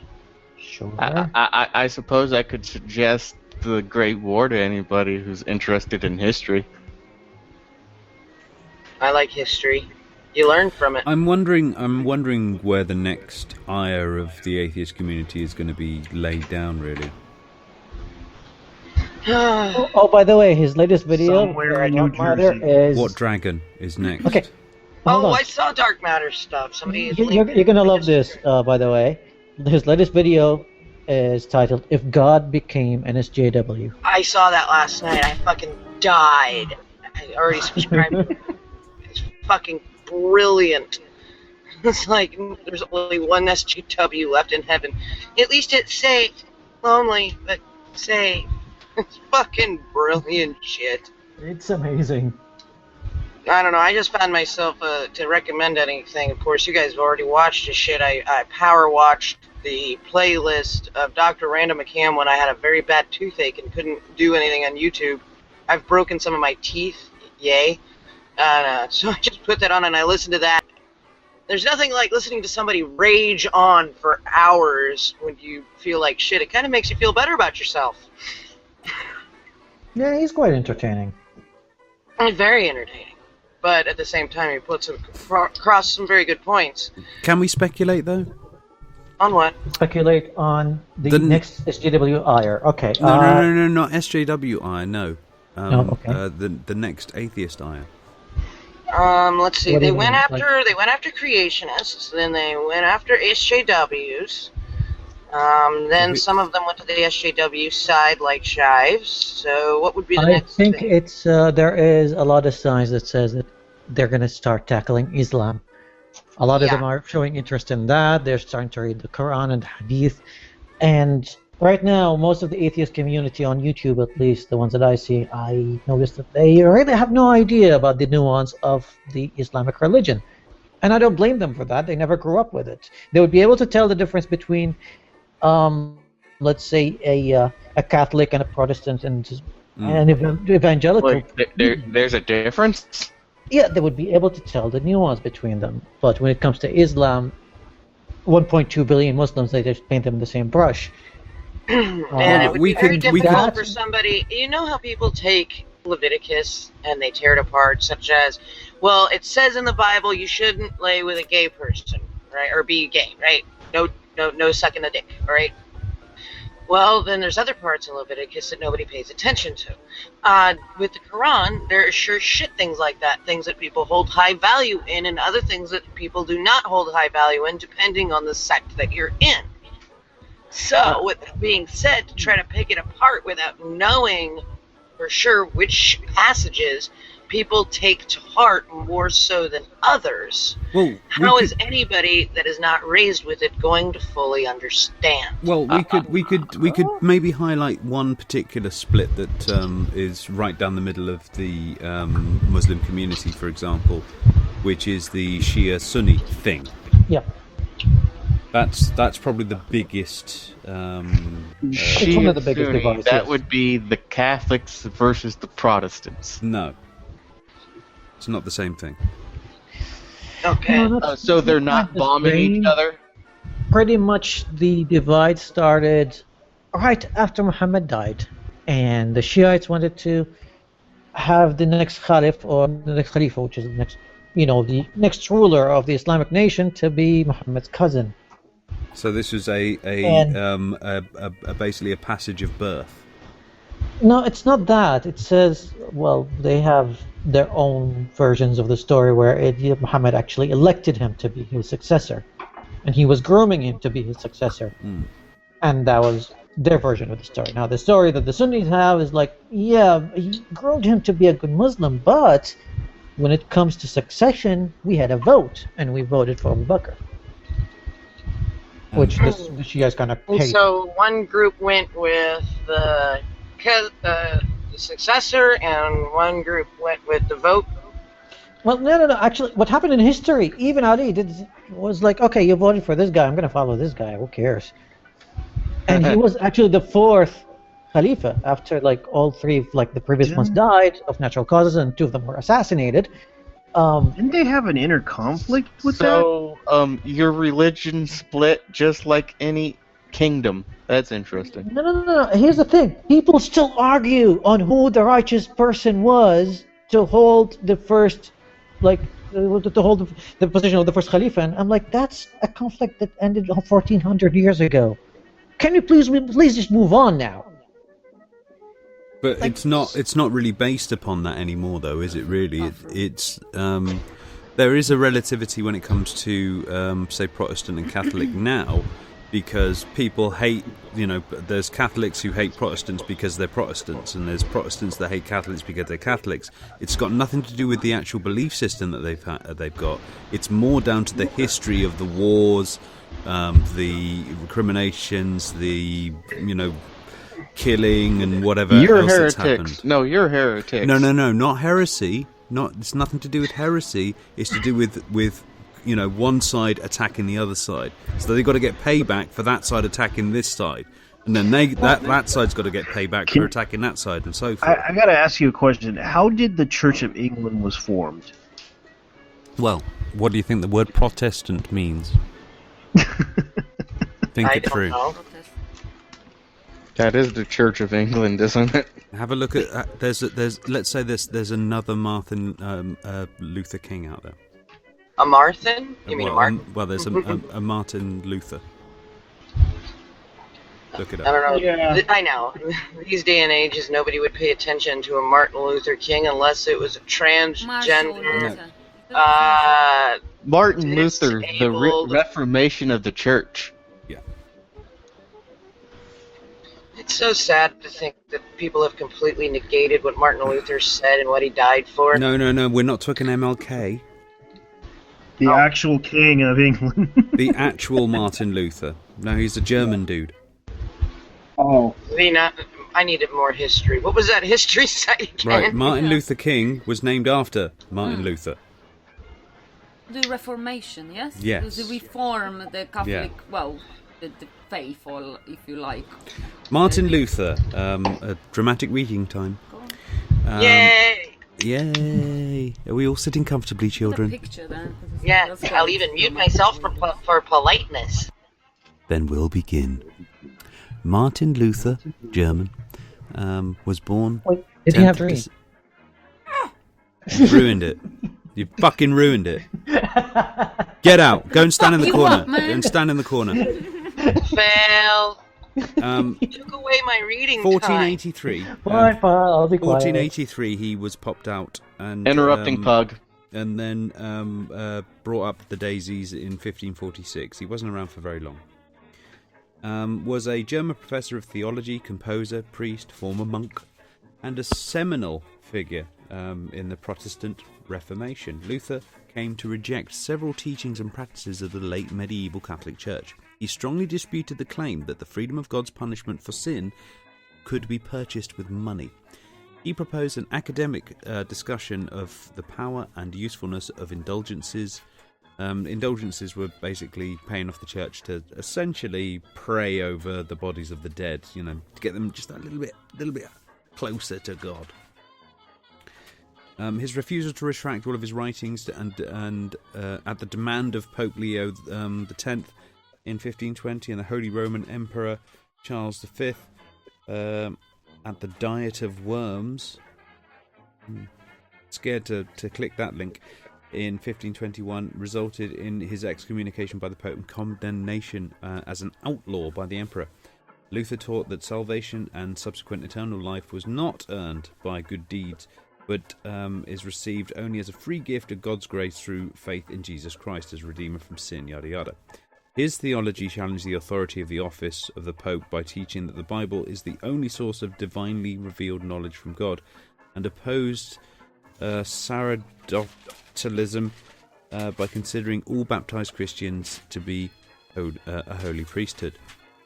Those who identify with these and all of Luther's wider teachings are called Lutherans, even though I suspect everyone's gone. Where did Liz go? I don't know. She just poofed. I was just still listening to this. All right, so you must have heard of Lutherans. Yes. Yeah. Now I realize why. Okay. So let's say that they're like fundy Protestants. Oh, yes. Those who identify with these and all the Luther's wide teachings are called Lutherans, even though the Luther insisted on Christian or evangelical as the only acceptable names for individual who professed Christ. His translation of the Bible into the vernacular. Now, this was the big turd in the punch bowl for the Catholic Church. Beforehand, the Catholic Church insisted that God spoke Roman. That's right. The Catholic Church insists that God is using some sort of old school Italian. I thought he spoke Arabic. Apparently not, no. Yeah. Apparently, a person, he brought his only son to an Arabic nation, Jewish kid, spoke Hebrew, but really preferred ancient Roman. Who would have known? Well, it's not like there's no churches that think Jesus and God speak English. Yeah. So. Why? Most of people understand what it was said. Yeah. Well, that's the point. You see, is that the only people who would have understood the Bible at that time were people who understood Roman. So. Yeah, so all of these priests have got all this Roman sort of and all that sort of bullshit, yeah? Everyone's sitting there kind of going, oh, this is very godly. They don't understand a fucking word of any of this people are blurting out to them.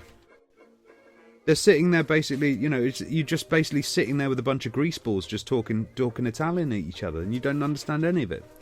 So Martin Luther goes, fuck that, let's translate the Bible to English, German, all that sort of business. Not good. The hilarious thing is it was translated to Roman in the first place. Your dramatic reading booted me off the internet. Yeah, don't tell the Catholics that they're not going to be happy. His translation of the Bible into the vernacular instead of Latin made it more accessible, which had a tremendous impact on the church and German culture. It fostered a development of standard version of the German language, added several principles to the art of translation, and influenced the writing of an English translation, the Tyndale Bible.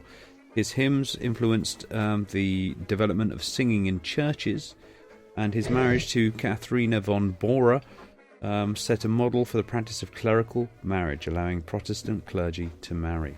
So, let's say this guy was a bit of a trailblazer. It also officially killed Latin. And, it was on its way out anyway, let's be honest. There was only, about, a couple of 100,000 people who were actually speaking it, and they were all in the Catholic Church. Who would have thunk? Yes, I mean The Latin. easiest way to Conrad. learn almost any other language But I that just is like to call a it. Western language. Yeah, I just like to call it ancient Italian, because that's what it really was.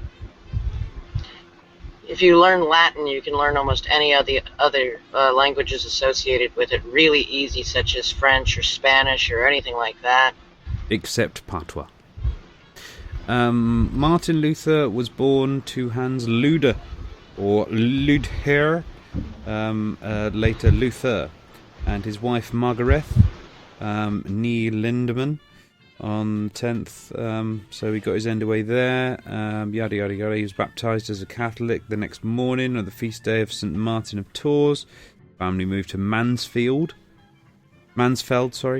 where his father was a leaseholder, copper mines, smelters, yada yada. So rich bitch. So yeah, this guy here, he's a bit of a dude. Okay, so the Church of England came about with Henry, isn't it? Yeah, I believe so. I was on marriage. First Henry or the third Henry? Just wanted to have more wife. It would have been the 5th. Okay. Hang on, let me just check. 8th. You're right, Mags. I'm wrong. Shut up. Yeah, I was also wrong too. So Shut your mouth, woman. Your own fucking history. You will obey me. Anyway, that's keep treat him keen. I love you. Keep him mean. Church of England was established by is the established Christian church in England and the mother church of the worldwide Anglican Communion. The church dates its establishment at the 6th century. Gregorian mission in Kent, led by Augustine of Canterbury.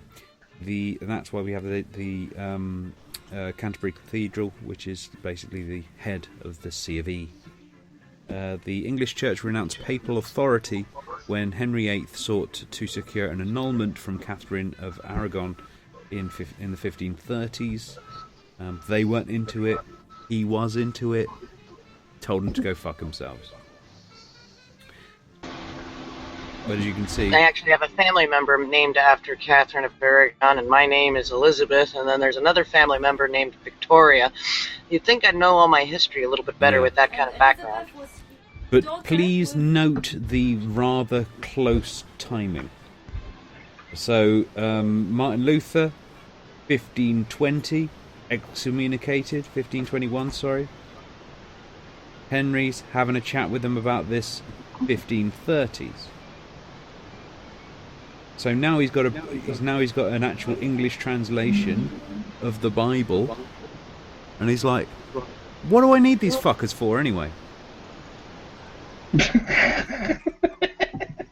yeah, that's kind of you should really learn the history of the Mormons too. But That's I mean that's the Church of England in a nutshell. What do we need these fuckers for anyway?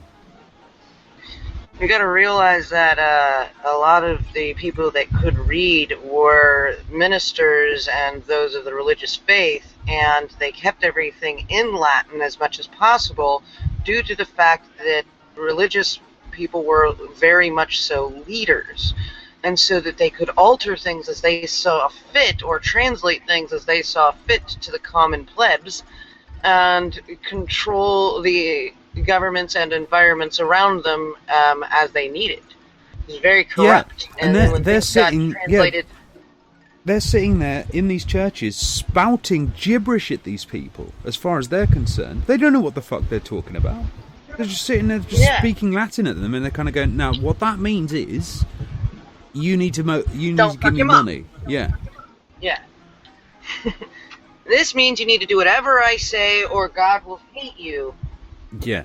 And it's like, could you possibly translate this into English? That would be a sin! Shut the fuck up! Right, okay.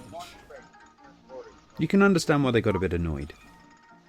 And yeah, so, I would be highly annoyed. And since most people only either spoke one language or barely read at all, having the Bible translated into English, they were it brought about a mass movement of education. Yes. So the which is fantastic. Hell, Germans. the Catholic Church still doesn't like That's you right. asking questions. Exactly. So the Germans and the Brittanyese managed to sort of jump away from this a little bit.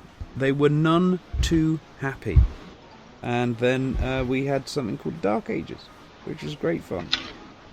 Let's be There's a murdered name of for a- fuck all. There is a name of an American, or somebody that got ostracized to America for printing the first Bibles in English, not just translated, but actually making a printing press with the blocks and all of that to print the Bible. Which He was really pissed them ostracized off. to across one of the Mayflowers, because there were several of them. I can't remember the exact name of this ship. And there was a huge storm. And the guy used the printing press because he was being kicked out by, it was either you go to America or you're dead. So he packs up.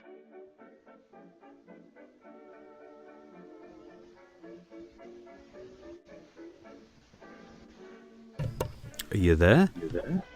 And she completely dropped out. I thought it was something wrong with my connection. Come back to us, Liz.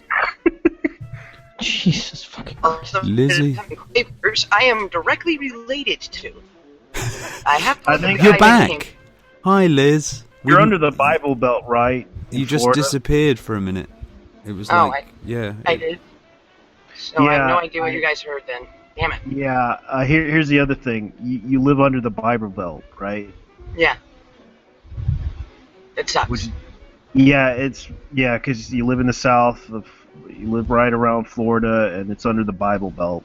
I'm actually a all little referred. bit north of the Bible Belt because I'm starting to enter into gay land, which is Gay I'm in land. mid-Florida. I'm in the dingleberry of the United States because Florida's the penis, and there's this little thing hanging off the back end of Florida, and it's called Well, I the thought Tri-City Miami area was- or St. Petersburg. I'm in that thing. I am No, the ball sweat of the dick of the United States. Surely so- by that point you're at the. Is not a dingleberry. I thought that was like the Klingon. You know, those little bits of Yeah, poo yeah, that, yeah, that yeah, you haven't it is, wiped yeah. off correctly. Yeah, I'm the smegma on the back end of your dick. That's where I am. Yum. That's a. I get very colorful with language. That's a mental image. Have fun with that. But the good part about it where I live is that, you worry about the hurricanes and stuff that come through. The area that I live, due to the way that the pressures work, either going up or down, hurricanes do not generally smack into this direct center. Stop digging yourself up. And sorry. And the other good thing is that I'm just far enough away from the Bible Belt where free think is a general norm. Nobody is knocking at your door, yelling at you, and screaming at you for not loving Jesus right where I live. And it's pretty nice. I actually rather enjoy where I live. But when it comes to going any further south or north, I used to be a manager of a distribution company delivering free magazines and publications throughout Florida. And I helped run and create this business. And before everything went technology, everything not into print. And during this, I had to go to this place called Inglewood. And there's another one too. And when I got out there to deliver, now mind you, I have a few tattoos on my legs at this particular point. I am definitely a little goth girl with black streaks in my blonde hair. I'm wearing shorts because it's fucking hot, and I'm wearing a shirt that's from the old original Sandman comics with this the death chick, but she's not like all naked or anything. It's just that little kind of geeky emo looking thing. Oh, you're so edgy. I know, so edgy. I was 22, something like that. And I'm delivering to a bar some magazines on jobs. And I dropped them off, and I got chased out of there, getting yelled at, why haven't I not found Jesus, with a shotgun behind me. That is not too far away from where I live. Because Jesus isn't from round there. They started putting out flyers in this place. It was Inverness as well. Inverness, Inglewood and Inverness. Flyers that the mayor had proclamated to expel all of the devil's kind and Satan out of their city. Their city with a population of maybe 600. I think that was at the time when Marilyn Manson was popular, right? Yeah, I God love the was. 90s. That was. Yeah. Yeah, it was right. I was 21, so I'm 35.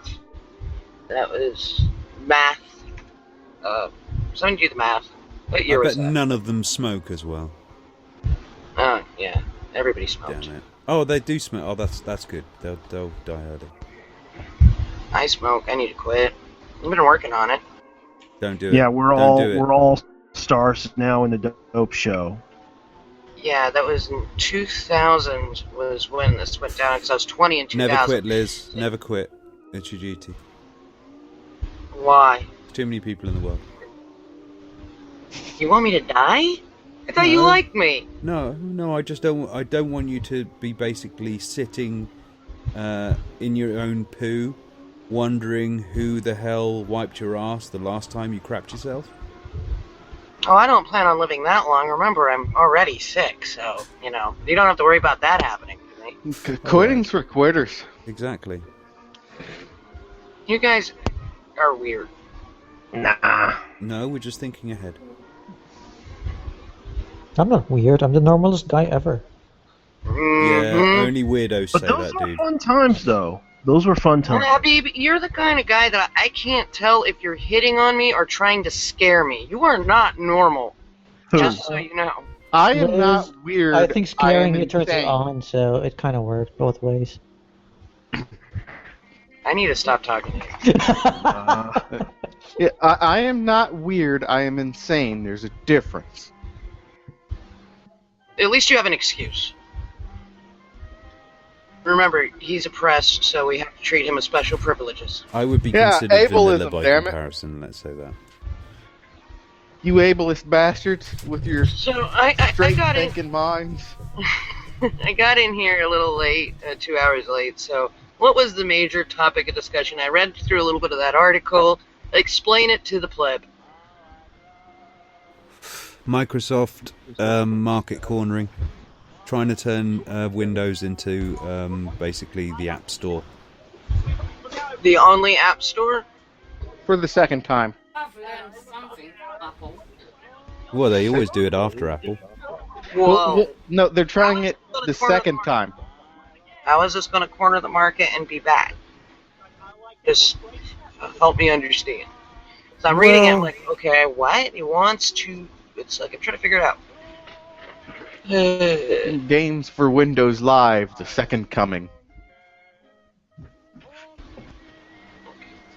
Let's say this, yeah. I mean, Habib was pointing this out a little earlier about there's various other new APIs that are coming out, Mantle and things like that, Vulkan as well. Yeah, Vulkan for NVIDIA. And essentially, DirectX is going to have a lot of competition. I very much doubt Vulkan will be running on this platform, let's say. I really worry about that because I haven't even upgraded to Windows 10 due to the fact that I cannot stand the operating system. I tried using it for 2 days and went, nope. I haven't upgraded because I'm not allowed to. Why are you not allowed to? Well, because I'd have to pay for it. Okay, so why can't you pay for it? What's stopping you from being allowed to pay for something? Well, I'm not allowed to upgrade it for free, therefore I am not paying for it. All right, I mean, Of course, I didn't pay for this copy of Windows 2, which is why I'm not allowed to upgrade. Remember what happened last time I said anything against SJWs? I got booted. Yeah, here's my problem with Windows 10 is that they're charging $14.99 to use a DVD hard drive. What? Yeah. And the only way to bypass is to download VLC. Not from their store, but from the website itself. You have to pay money to use a part of the computer that's hardware? Yeah, Why? for Windows 10. That makes no fucking sense. I don't know either. I just recently bought a new PC. You mean to play DVDs? Yeah, to play DVDs. They're charging $14.99 for you to play a DVD. The But amount you can bypass it. You can bypass it to download the VLC. It still makes no sense. Think of all the stupid people that don't figure out how to bypass something that they're just getting money for something that should be absolutely fucking free. Yeah. Well, it makes perfect sense because that's what they want. Money for nothing. They're turning Windows into DLC. They want money for nothing instead All I of hear is free. when I hear DLC is dick sucking lips, which is the old acronym for DLC. Slang. But yeah, so essentially, they'll turn every operation By the way, into a microtransaction. DLC is available in the Microsoft Store, so you don't have to download the Microsoft DVD player. You can download DLC for free on their store. So I just checked; it's there. So Yeah, it's like $14.99 for the Windows $14.99 DVD if you want to player. buy the official Microsoft one, which is a little bit overpriced if you ask me. But right next to it, when you type DVD, you just type DVD into the app mark like the store, and you have $14.99 for the Windows DVD player or VLC for Windows Store, free. Ah, So DLC. yeah, it's overpriced. I get it. People tend to blow this out of proportion, like, oh my God, they're locking it up. And by the way, there's like plenty of applications on the store as well for free that you can get to play your DVDs. Yeah. The question is the quality the same, or is the Well, quality? no, it would be a shit? Microsoft product. I suppose the equivalent would be probably the Microsoft Media Center. Yeah. I mean, the music player is not bad when it comes to sound quality, the one that they bundled with Windows 10, but I still prefer to use third-party software anyway. I have to learn how to do sound and stuff better. I've got a tutorial that my friend Sketchy sent me, so that way I can even out the sound on my videos. Sorry, sidetracking. Give me 5 minutes with you. I'll show you how to do it. It's simple. That sounded perverted. It only sounded perverted because you think his voice is sexy. I've I have a thing for voices and Okay. eyes. I said okay? exactly Leave me the same thing to Nick. alone. Now it sounds even dirtier. And now she's getting ideas.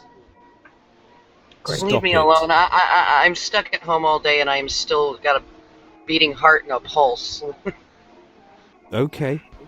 Yeah, but I'm stuck at home all day and I don't have such problems. What, a beating heart and a pulse? Yeah, that you a stopped fucking years robot? ago.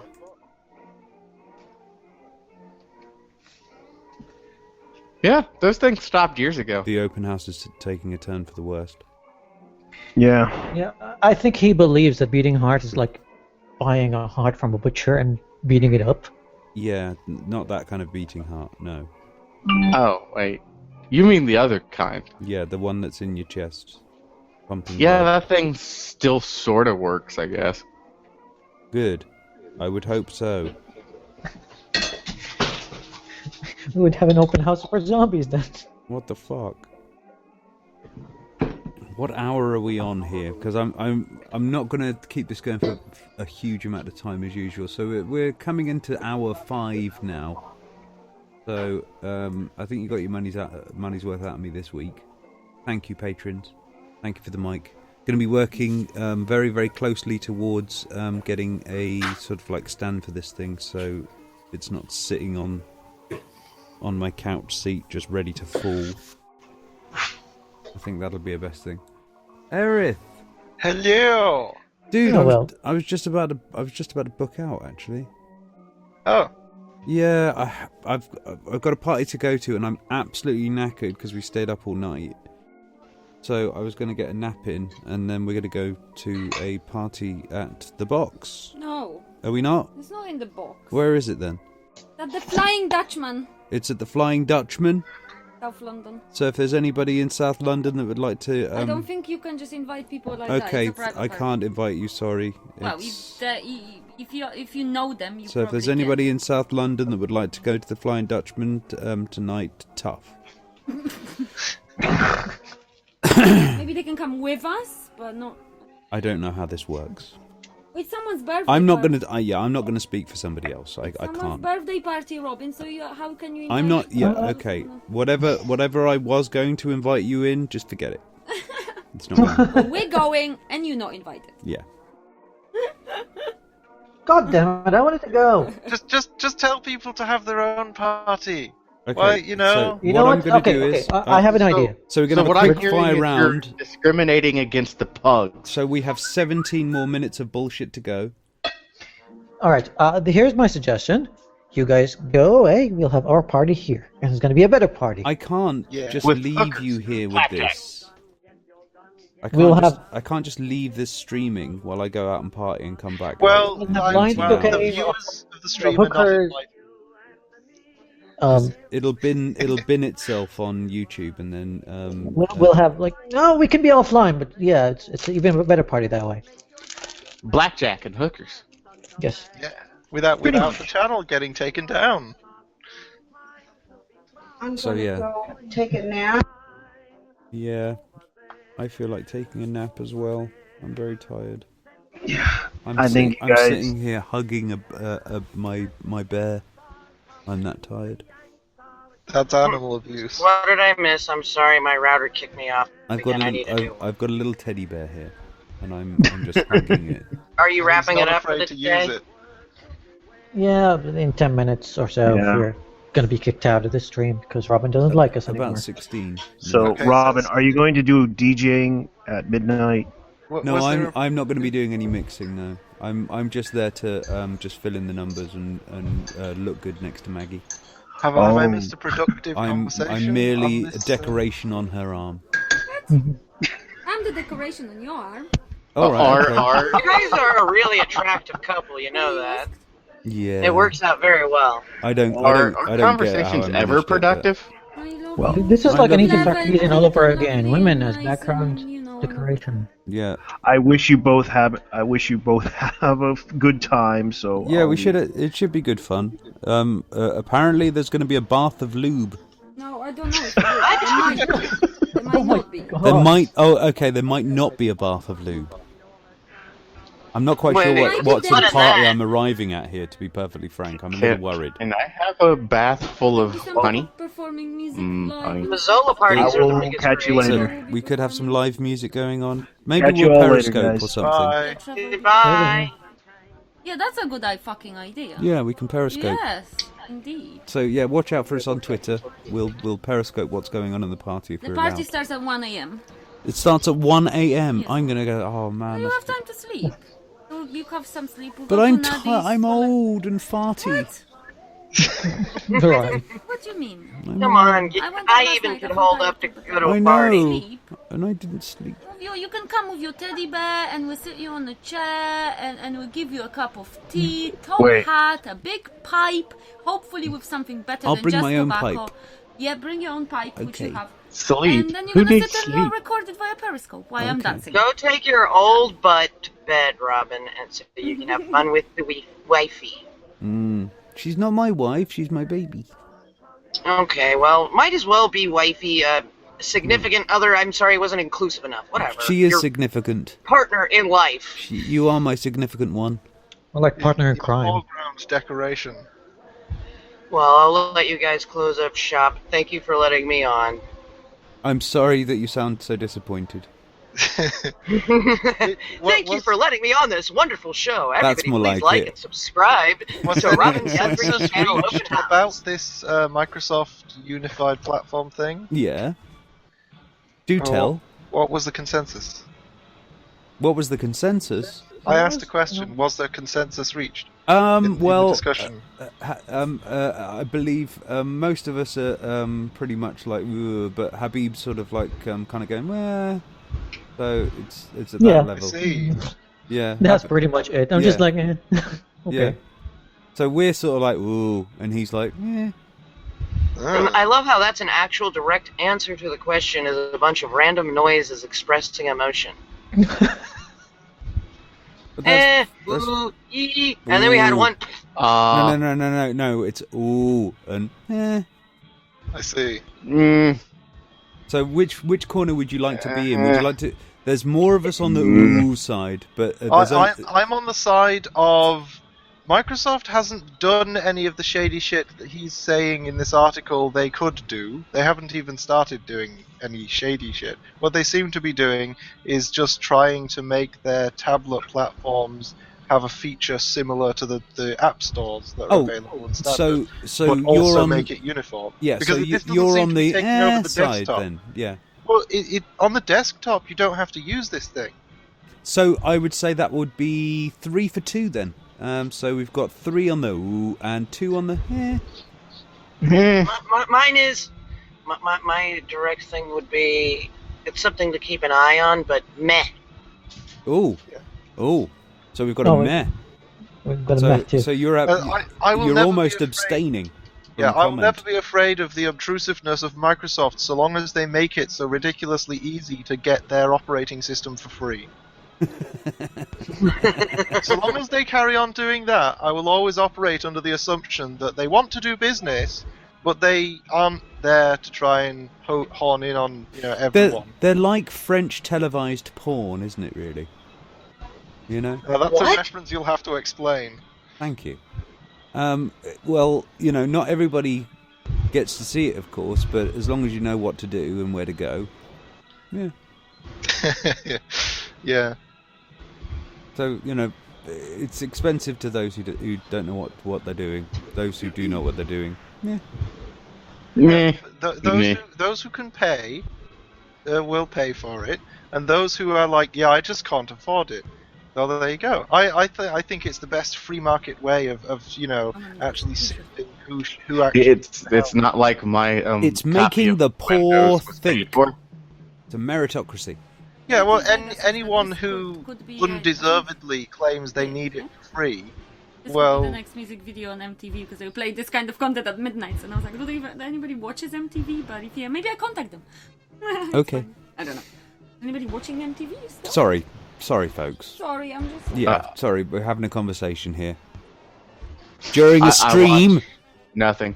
Talking now like fun stuff anyway. It's fine. I haven't watched TV in about 6 years. Me either. I haven't had cable TV in over 3 years, and then I only watched it for cooking shows and fashion shows, and that was it. I tried to keep up on The Walking Dead, but that was a failure due to being a mom and having to do shit around 9 o'clock. So yeah, I really don't watch TV. I don't even watch Netflix because I find myself very bored. In contrast to the stated topic, there is genuinely an issue of like anti-consumer, anti-competition bullshit goes on in America because, of course, with the rise of internet entertainment, I can't remember which company. There was a company that was trying to restrict like people streaming Comcast. things on the internet. Was it Comcast? Yep. Yeah, Netflix. Yeah, see, that's the kind of shit we should actually be complaining about, because that's a gatekeeping thing. And anyone who's become insufferably well-read on sociology knows that gatekeeping is very important. Well, this is the internet. What do they call it? Oh, brain's going. I'm falling asleep here. Don't worry, my brain stops working long before I start falling asleep. You don't need to put out an intelligent thought onto the internet because I there's was no way it's trying going to. be intelligent I during was trying to, conversation. but I'm too busy hugging this bear. Go to bed. Go to bed. No, it's the internet independence thing. What is it called? Oh, being an internet citizen or something like that. Neutrality. Internet That's the neutrality. one. Net Yeah, neutrality. network There it neutrality. That's the one. Yeah, that was sort of what Comcast was trying to do. Yeah, So then if they everybody can blew get up. that whole network neutrality thing destroyed, then they can. Do you guys really remember the strong-arm video that people. came out about it with all these people, all these YouTube charismatic people jumping up and stating, or all these internet personalities going, "We don't want this paywall to be affected," and you had this lady that jumped out and she looked like she was a speaker, and then this another guy that came out and he looked like he was dressed like Peter Pan. Does anybody remember that video? No. It was all over the internet. I It think was I have this a big, recollection of it. that guy that looks like Peter Pan in it, he lives in my cities, the Tri-City area. His name is Randy, and he does dress like that. Cool. And he I is don't not know what- gay, and he is not after children. He creates costumes. He believes I in don't know never what growing video up. you're referring to, but sort of as for the people like going, "Hey, net neutrality is kind of important, guys." I do seem to recall that there was like Mark Zuckerberg and I don't know about Bill Gates personally, but Microsoft was trying to throw their weight You behind. mean the guy who invented Facebook? Can't think of what's the name of the guy who invented Facebook? I can't think of the guy who invented Facebook. I can only think of the guy who played the guy who invented Facebook. Mark Zuckerberg. Ah, what a horrible noise. Yes, My phone. indeed. As long as net neutrality is preserved, there are no amount of lockdowns on this thing. will Well, ever they were really doing hold. it. That's the thing. They were already doing it. And they were basically lobbying to try and get that sorted out so they could continue to do it. Yeah, but as for Microsoft sort of heading in that direction, because of that net neutrality argument, we saw very clearly that Facebook and Microsoft, amongst others, Google sort of, but yeah, I think yes. I'm not sure about Google. Well, I mean, Google because were of the trying. the hate speech thing gives me pause. Google were trying to sort of like go sort of circumvent this by bringing out their own, you know, like the whole Google Fiber thing. It's not just about basically providing an ISP to people, but it's to provide their own backbone, so they don't have to go through these fucks. Yep, it's like it's the summary of my political philosophy, but generally philosophy to life, I suppose. If you don't need help, you don't need permission. It's better to apologise than to ask permission. Except for when your actions or decisions will affect others. Yeah. Well, if And your less murder. desired action is to do a thing without people getting angry at you, then you do need their permission for that, because you need their help for them not being, you know what I'm saying? It can get very meta to preserve the strict narrative of it, but it's probably best if you just don't think about it too hard. It is a throwaway one-liner. Thank you. And with Fair all enough. throwaway one-liners, there's always some way to break it down and turn it into utter poop. Yep. Well, That's what I hate about now, one-liners. throwaway one-liners just aren't actually all that good, so... We're in Tokyo. One-liners They're are only meant situationally to functional, summarize a basic thought, or summarize a complex thought. Yeah, it's Well, the sometimes statement not. that I wouldn't stake my career on it or anything, but I would use it as the headline of a paragraph that went into more detail. Oh, okay, so a thesis statement. Indeed. And thank you for coming to our Aspergus help session. I'm going to give you a little arrow that if you want to follow me on at RSOLGTP, and Christ, hopefully are we- I'll think of an actual topic next week. And to close out, I just want to give this mental image because of the little crack you made about Asperger's. That just He the actually has Asperger's it. Anonymous group, people coming up to the lectern or whatever, they stand up and it's their turn to speak. Like, hello, I'm Aethrin. It's been 6 days, 4 hours, 3 minutes, and 22 seconds before I spurged at. Oh shit.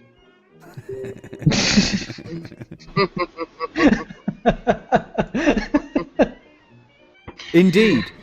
And Yay. I don't think there has been an open house that you've not been on where you've interrupted my outro. Yay! This is insane. So yeah, thanks for coming, guys. I'm going to go to bed. Fuck you. Yeah, go get some sleep. Yeah, I could do with going to bed. But you guys hang on the hangouts and just chill out, and you can still have fun without me. I'm just here to basically facilitate your diatribe. Yeah, we'll have even more fun without you. Yeah, Trust me on that. Fuck you. So yeah, thanks for coming, guys. And Alan, sorry you got here so late, mate. You're just going to have to track back to the bullshit that we were talking earlier. It was actually quite interesting in places. So yeah, once again, thanks for coming, guys, and see you next week. Goodbye. Yay!